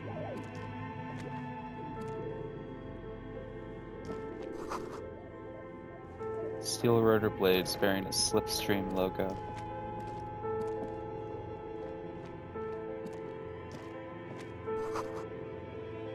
Wild animals stare at you in the dark, stuffed and mounted.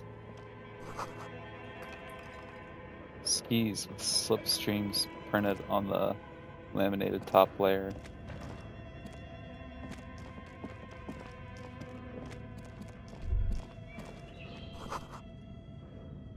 But where are the clothes that used to display? Mannequin? Gotcha.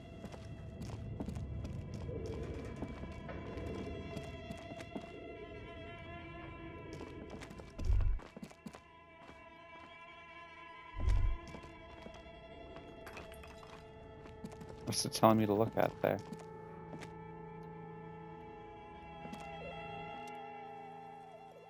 An iron safety curtain curves before your eyes, folded like a bellows. It covers half the room, blocking the way into a colossal industrial chimney. What an Knock on odd it. thing to do. Nothing happens. Knock on it Still harder. nothing. No one's home. Knock even harder. Those curtains prove to be surprisingly sturdy. Your fist hurts now. Can you please try to refrain from attacking random things? This is not random, this is significant. I want to see what's on the other side. Why do you think there's something on the other side, necessarily? Lieutenant asks, but you can see a spark of curiosity in his eyes. In any case, there's no way we can get in right now. Let's investigate further.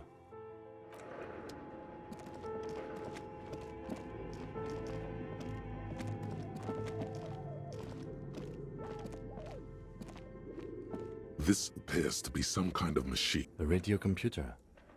Just sitting here without anyone inside. He sounds surprised and a bit cautious. What he means is that these things cost money. Why would anyone just leave it behind? But we are looking for a fridge, and we are pressed for time, so...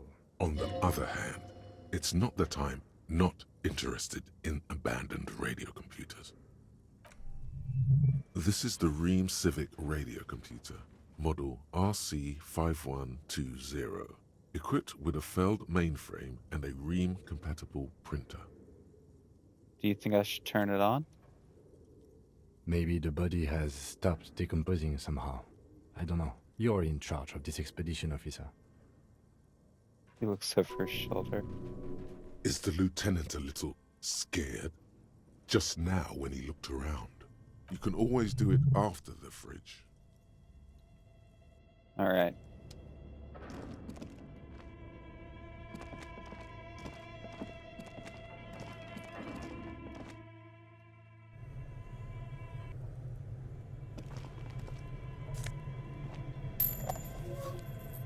Sweet, thank you. Got some magnesium. Wind howls from the coal chute above.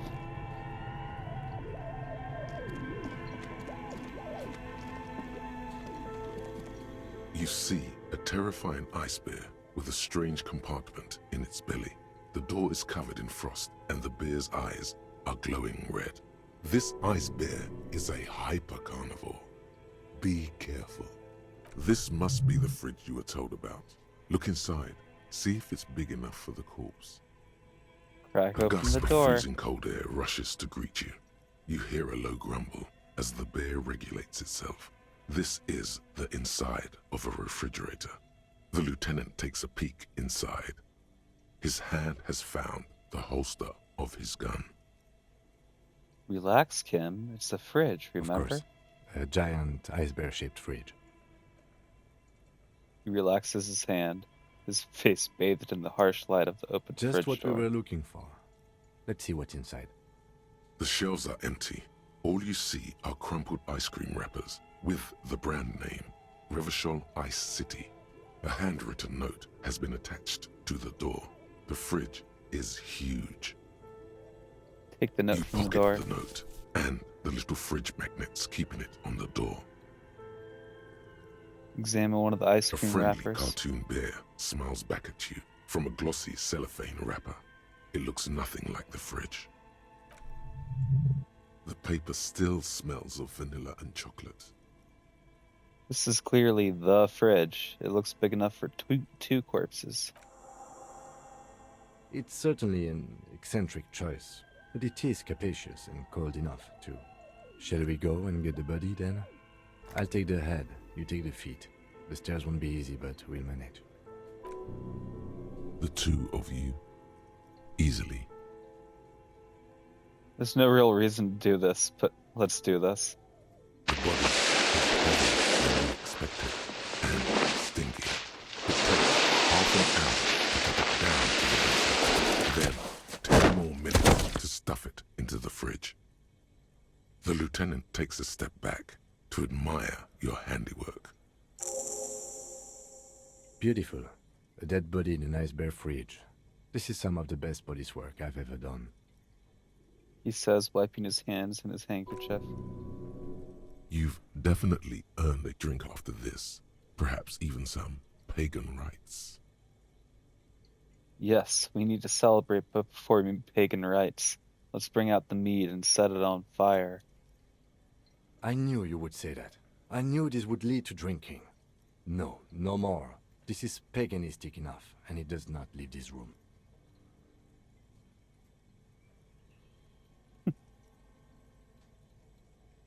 This isn't police work, Kim. It's art. We're artists, and this was our vision. If I were an artist, this would certainly not be my vision. I would be much, much more conservative in my work. At least we've stopped the body from decomposing further. Now you can conduct another inspection under controlled circumstances. Inside the icy realm of the ice bear fridge, the corpse stands slumped, waiting. Have anything to say? Shoot, Looney Rooney. How you like it in the I fridge? like it a lot, brother. This really is your finest hour. You're a genius. A regular Corporangelo. Come back later, Corpo. Amuse yourself with my frank manners and my memento mori features. If possible, also, see me in your dreams. What is a giant bear-shaped fridge doing in an abandoned cellar in the first place? Good question. It looks like an ice cream fridge. Lieutenant reaches for one of the wrappers. He studies it in the light. Somewhere in the past, it's summer. 5-year-old Fifette lets go of her mother's hand, change jingling in her pockets as she hops towards the ice cream stand right across the plaza. Shake from the sudden cold sensation. As she makes her way to the market stall, the girl starts crying. A ferocious ice bear is guarding the fridge, its paws raised to ward off any potential customers. Her mother rushes to soothe her, but Fifette doesn't want ice cream anymore. She just wants to go home. The ice bear stares at them as they leave the plaza. A gust of wind flies one of the rappers right past the sobbing girl. So they tried to sell ice cream from this hyper carnivore. I know. What an unfortunate marketing choice. What is even worse, the bear is still costing them money to this day. Lieutenant points at the red snaky cable running from the fridge. The electricity bill must be catastrophic. On the other hand, it did help us with a certain corpse situation. Indeed. Refrigerated meat is much better for coroner's work. Close the door. Alright, we'll be back. Get him shipped away later. I still want Kim around for right now.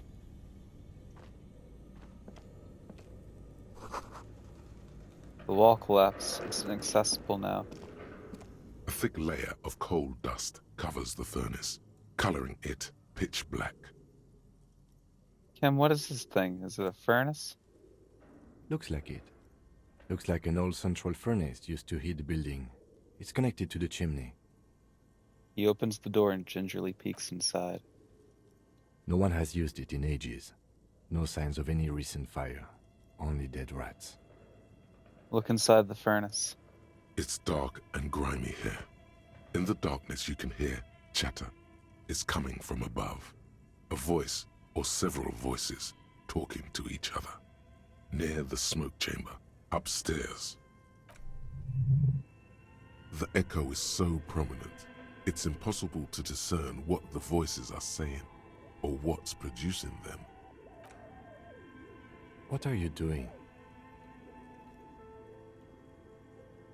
I'm hallucinating. Wait, really? Take your head out of the chimney, please. It's not safe. It's not dark, hallucinating. the echo. What are you doing? I'm not sure, Kim, but I think I hear someone talking Wait, upstairs. really? Maybe it's coming from behind those safety curtains we saw upstairs. We should ask the lady in the bookstore what's going on with these curtains. Smear your hands with coal. A lush layer of coal now covers your skin, sinking into the wrinkles. Your hands look ancient. Maybe you could paint something with this coal. Leave a cave painting for future archaeologists. No, that would be stupid. Still, it's good to have this dirt on you. Real men wear coal for makeup. Kick it with your foot. A hollow ring echoes through the furnace. Your toe hurts.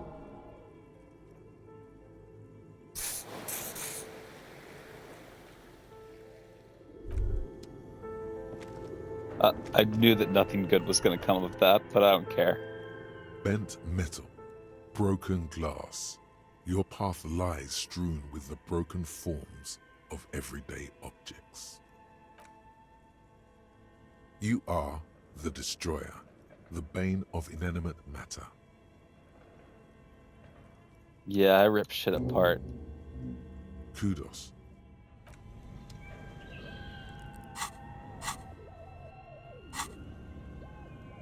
Okay. Do we need to unlock another?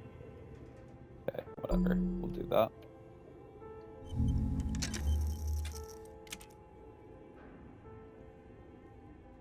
Did we internalize it? I don't think I did I?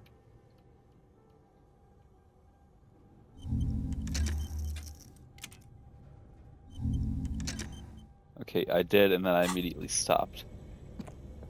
Good job. Is there anything else we can do down here?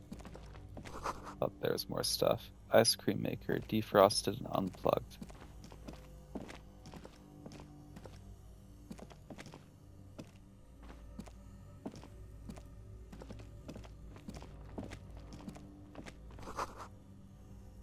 Two rusty rifles are hidden above the piping. They look inoperable.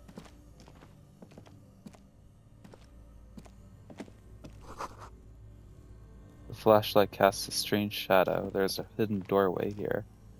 Okay, so now that we saw the hidden doorway, we can actually see in the room. Nice. A few bricks have fallen off, revealing a compartment behind the wall. It's too dark to see in. I don't know if I found this last time. Where are we?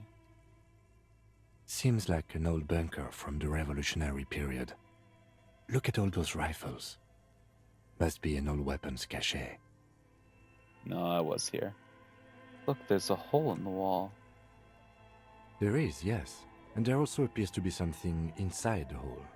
Interesting. Do you want to take a look? Yeah, I do. Your hand reaches deep into darkness and spiderwebs. Rummaging around, you find rusty rifles hidden away. Rifles, Kim. Are these any good? Inspect Most the of them rifles. are rusty and inoperable, like the rest. But one catches your eye. A bolt-action model with a fine wood stock, in better cosmetic order than the others. This one looks nice. That's a rare sight. Seems to no longer be functional, but still a beautiful thing in its own way. Could the murder weapon we're looking for be similar? It's the same type of weapon, yes, a breech loader. An interesting coincidence that we should find something so similar. But I'm afraid our search for the real murder weapon must continue. What does this mean? A rifle here. It means there are firearms, albeit inoperable, still lying around in Martinez. It's an interesting coincidence, I would say. Might come in useful in the future.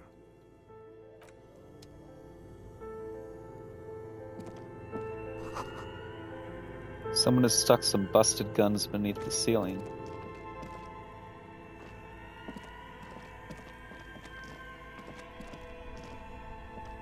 Yeah, at first I didn't remember going back there, but now I definitely do.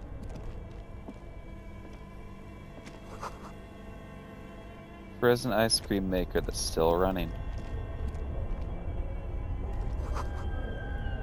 Cellar window, people's feet shuffling by on the street.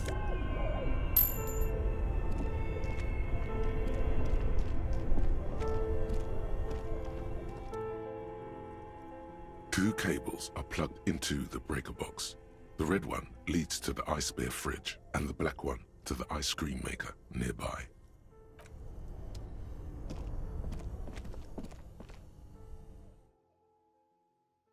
I didn't mean to do that. Can we just go back down this way now? Cool.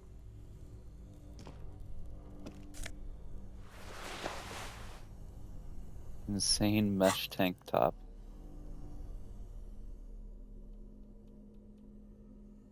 Where did you even get that one? No, really, who put that in the drawer? No further comments. Wear it at your own risk.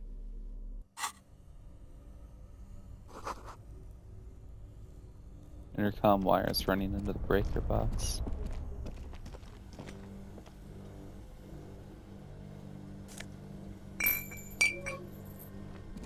Nice.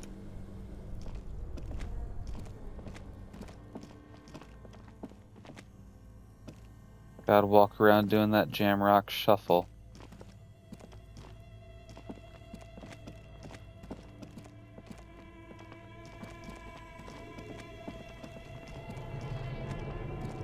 Okay, I think that's it though. Let's go back up here.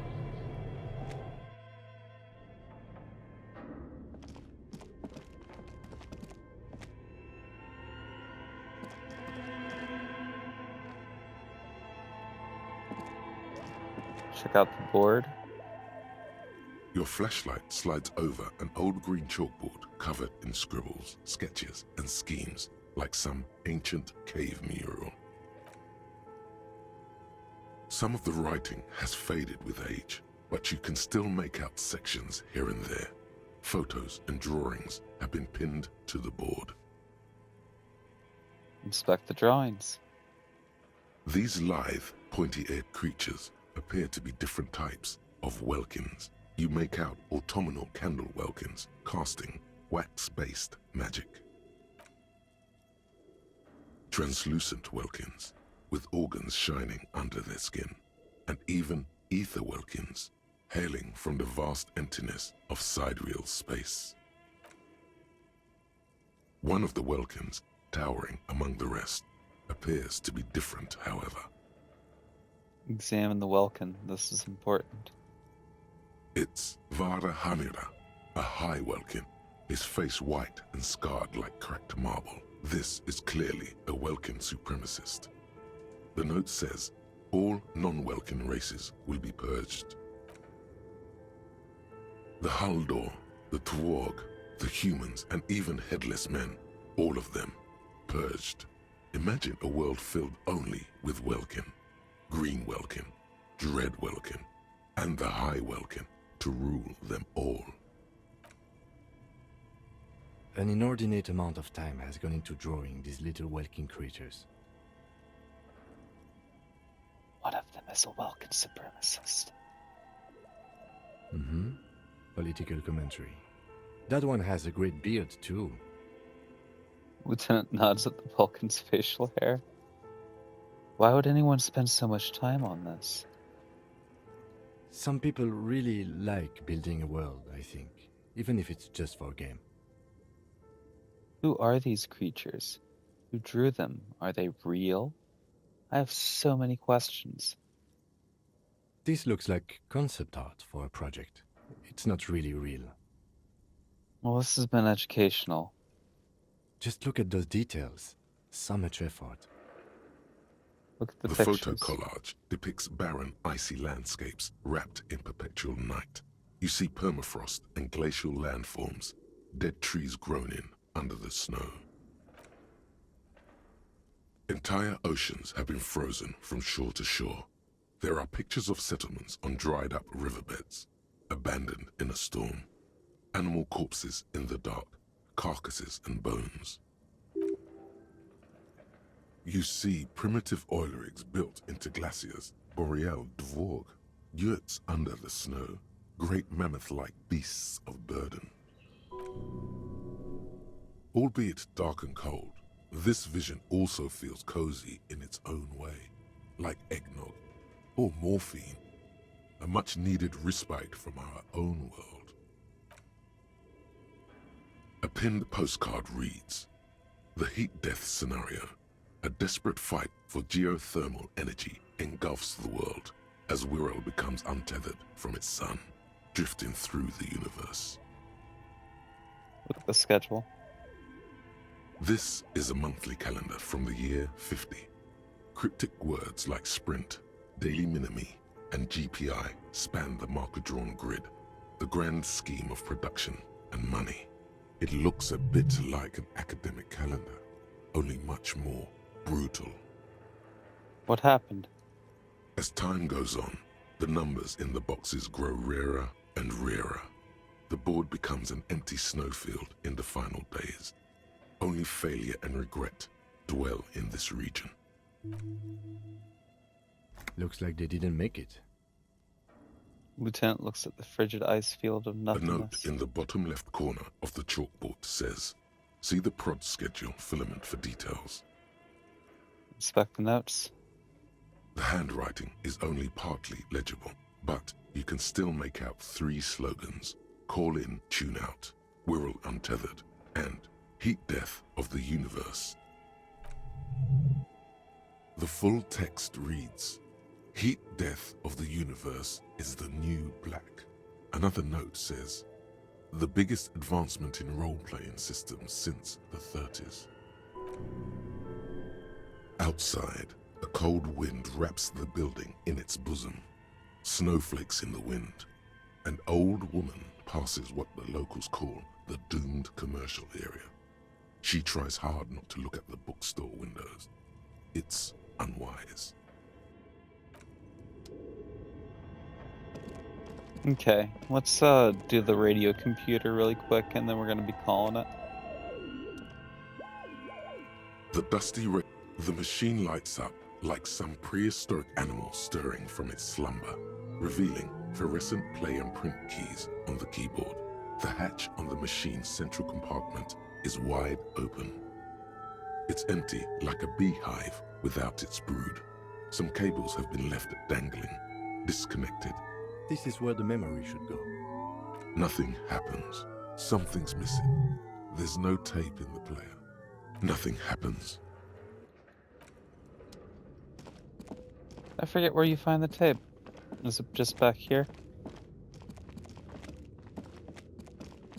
Come on. No, that's just money. That's okay, we need that. Alright, that's what we load in there.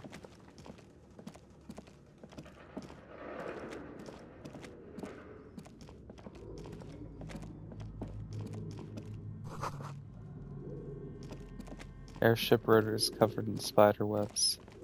They remind you of blades.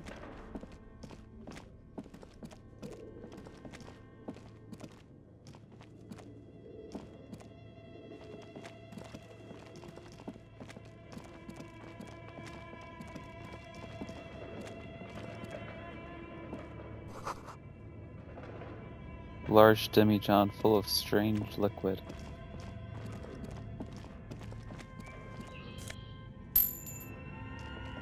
More money, yay. What's up here? Scribbled across the notebook, developers of the most advanced RPG in the universe. This old fireplace is covered in lines drawn in blue and red marker, the mesh spreading over the stone like blood vessels on alabaster skin. It looks ghostly and strangely ancient. What am I Radio looking at? frequencies, it seems.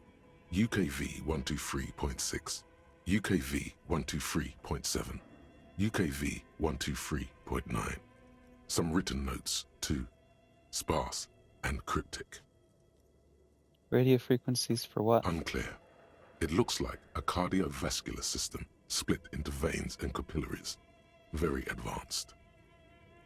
So we're dealing with something You medical think here? so?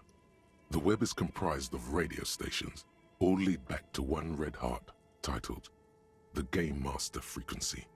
A note says, this one can listen in on any station it wants. Looks like a surveillance program. They must have had massive airwidth. These things don't come cheap. Wait, who's the game Someone master? very important. If it's a game, then Whoever who's playing? decides to call in to a call-in station, it looks like. A list of names under the stations suggests people across 6 Isolas would be playing. Muindi, Insulinda, Kotla, Grad, Samara, and even Ilmara. My God. It's as if the less money they had, the more ambitious their project became. Mm-hmm. The cost of airwidth alone must have been huge. Exactly. This schedule, I know doom when I see it. The company was running out of funding. What else? Nothing. It's just lines on marble. An echo from times long gone. No one has used the fireplace in ages. Okay. What do you think is going on with that computer, chalkboard, and fireplace? Just a failed business. The only question is, what the hell were they making? Yes, that is the question. Lieutenant takes a step back, steeping Like he's his ready hands. to lay out a fine theory, crafted together like a puzzle box. It looks like one of those popular pen and paper role-playing games, only these people were trying to automate it, make it work on radio computers. How are they planning to do that? Through call-in stations. None of the players have to be physically present. Anyone in the world can participate in the game, as long as they have a two-way radio. Then there's the Game Master frequency that listens in on the smaller call-in stations. I think that was supposed to coordinate the stories, functioning as a master of ceremonies of sorts. His fascination has swept aside other concerns for the moment. He's a little hooked. Coordinating so many games would take a whole switchboard of people, possibly divided into sub-frequencies. Has anyone ever done this before? Not to my knowledge. They make automated games in Graz, Messina, Königstein. You know, places with industry. But I don't think anyone has attempted to create an interisolary game before. We just don't have the technology. And this was a RPG? Indeed, those Welkins are a dead giveaway. Role-playing people love that stuff. The world looks like a modified version of the WeWorld board game, with hit death thrown in. What do you think happened to the company? No idea. They stopped filling out the schedule on the chalkboard. Wow. Indeed, it's ambitious and untethered from reality, but The world is cold and lonely. This would keep it company. Let's finish it. it's too late for that, I'm afraid. A half smile breaks out on his face. And he says, looking around the derelict room, pipes howl and a rat crosses the floor. Okay, let's keep moving. Okay, let's load in this filament memory thing. Tiles on the cube are still smoldering. Casting like a smooth draw, the filament slides into place. Nothing happens. A bar of fabric right above the keyboard starts producing a soft hum. The sound of static seeps through the machine's planar magnetic driver. Oh no. It was already glowing and now it's also making a sound. It's probably some alien CO-like technology.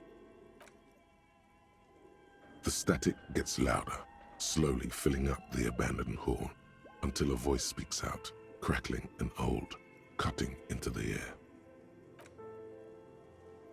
Good afternoon. Fortress accident en rue de Saint-Ghislaine. This is East Insulindian Repeat Station 1.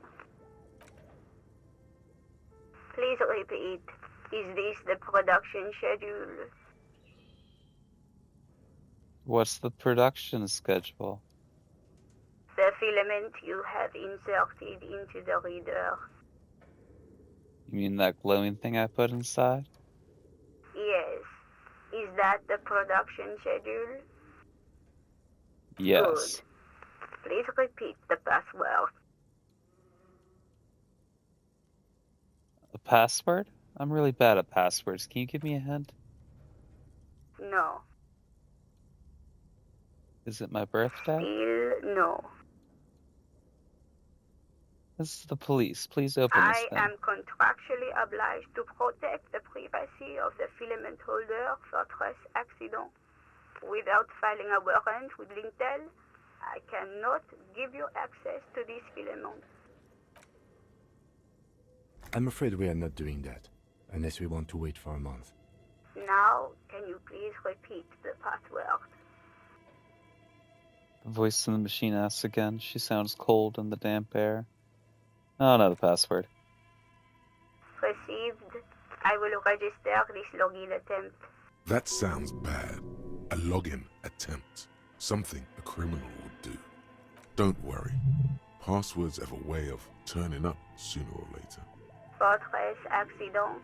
Is there anything else I can do for you today? Why did you call me Fortress Accident?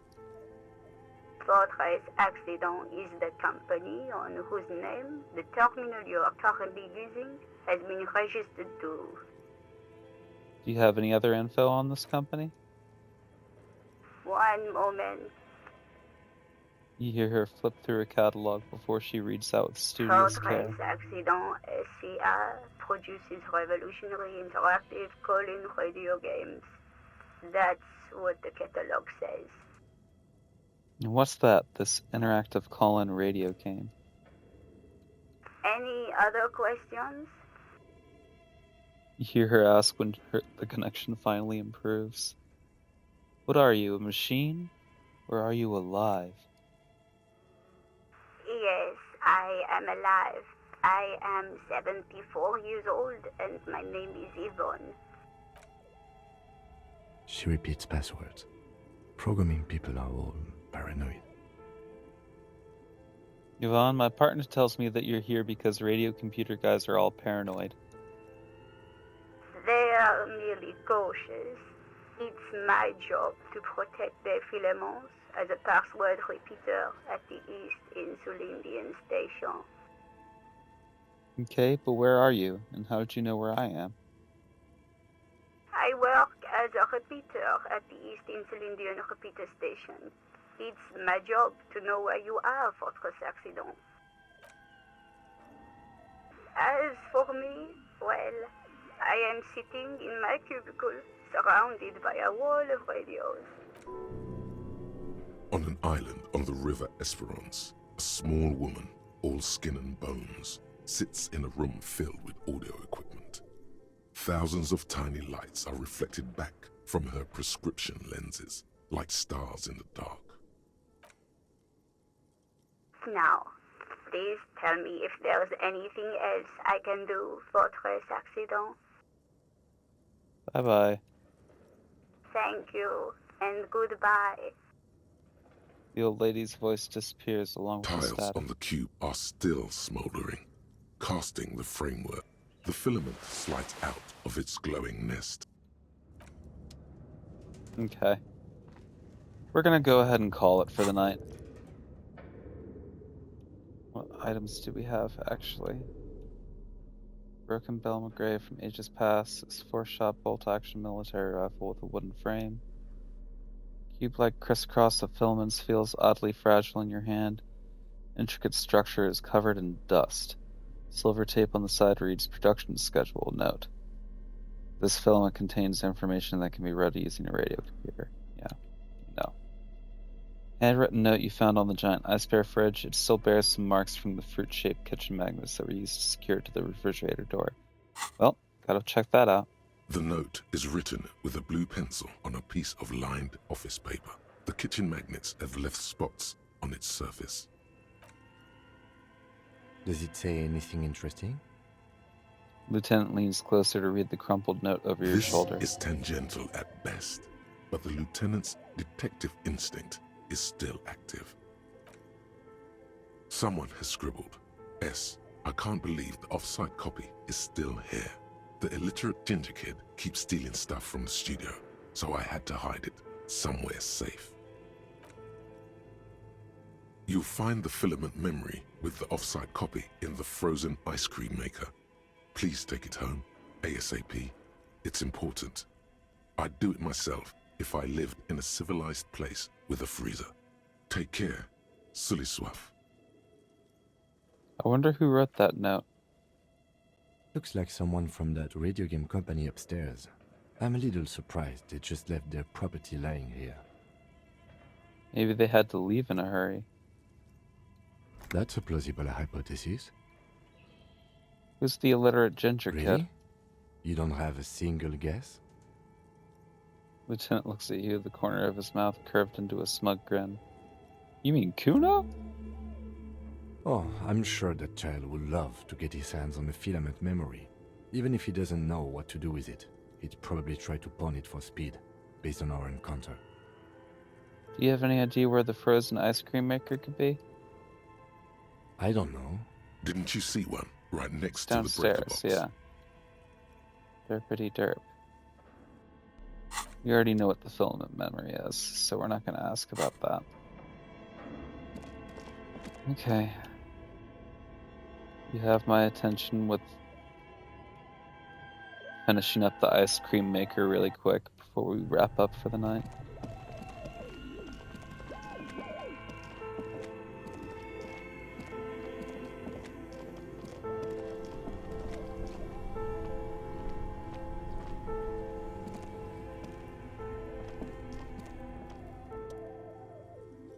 This orange machine is buzzing like an old submarine. It has a hand-cranked ice cream churner on top and an electric freezer that appears to be frozen shut. Turn the crank. Turning the crank feels oddly satisfying, like stirring your childhood dreams. In the distance, you hear water dripping. Crack open the lid. You slip your fingers under the frozen lid, but the ice is too cold for you to get a good grip. A pry bar would come in handy here. No, This is going to need something else. Some kind of super pry bar. Don't even try to open it with a regular pry bar. You're just wasting your time. If you want to try again... Equip the pry bar. Let's see if we can do it with the regular pry bar. This orange machine is buzzing like an old submarine. It has... We're not going to try it with that pry bar. I don't want to break it. Okay, we're going to call it for the night. I'm going to be back on tomorrow night sometime after 10 o'clock. And we're going to be doing some Resident Evil 2 for our late night horror stream. And then Friday we're going to be doing some Radon attempts, and depending upon how that goes, we'll either keep on playing Elden Ring all night, or we'll jump back into Sekiro for a little bit to finish off FromSoft Friday, and try to get a little bit further in the Hirata estate. And then Saturday we've got Souls-like Saturday with Liza P lined up. We're going to be fighting, I don't exactly know how to pronounce her name, Luxacia, maybe? I don't know. She looks really hard. It looks like it's going to be a lot of fun. Yeah, I'm looking forward to it. But yeah, I'm glad that I hopped into this tonight. It's like my comfort game at this point. It's probably my favorite game that I've played this year. Even if nothing much really happens sometimes when I'm playing it. Music's just great. The characters are great. I really like listening to the narrators. Yeah, it's just a relaxing time. But yeah, if there's anybody hanging out, lurking in the background, thanks for being here. Yeah, and maybe I'll see you again sometime. This has been a boy named Sue, coming at you live straight from Baked Potato, and I hope you have a wonderful night.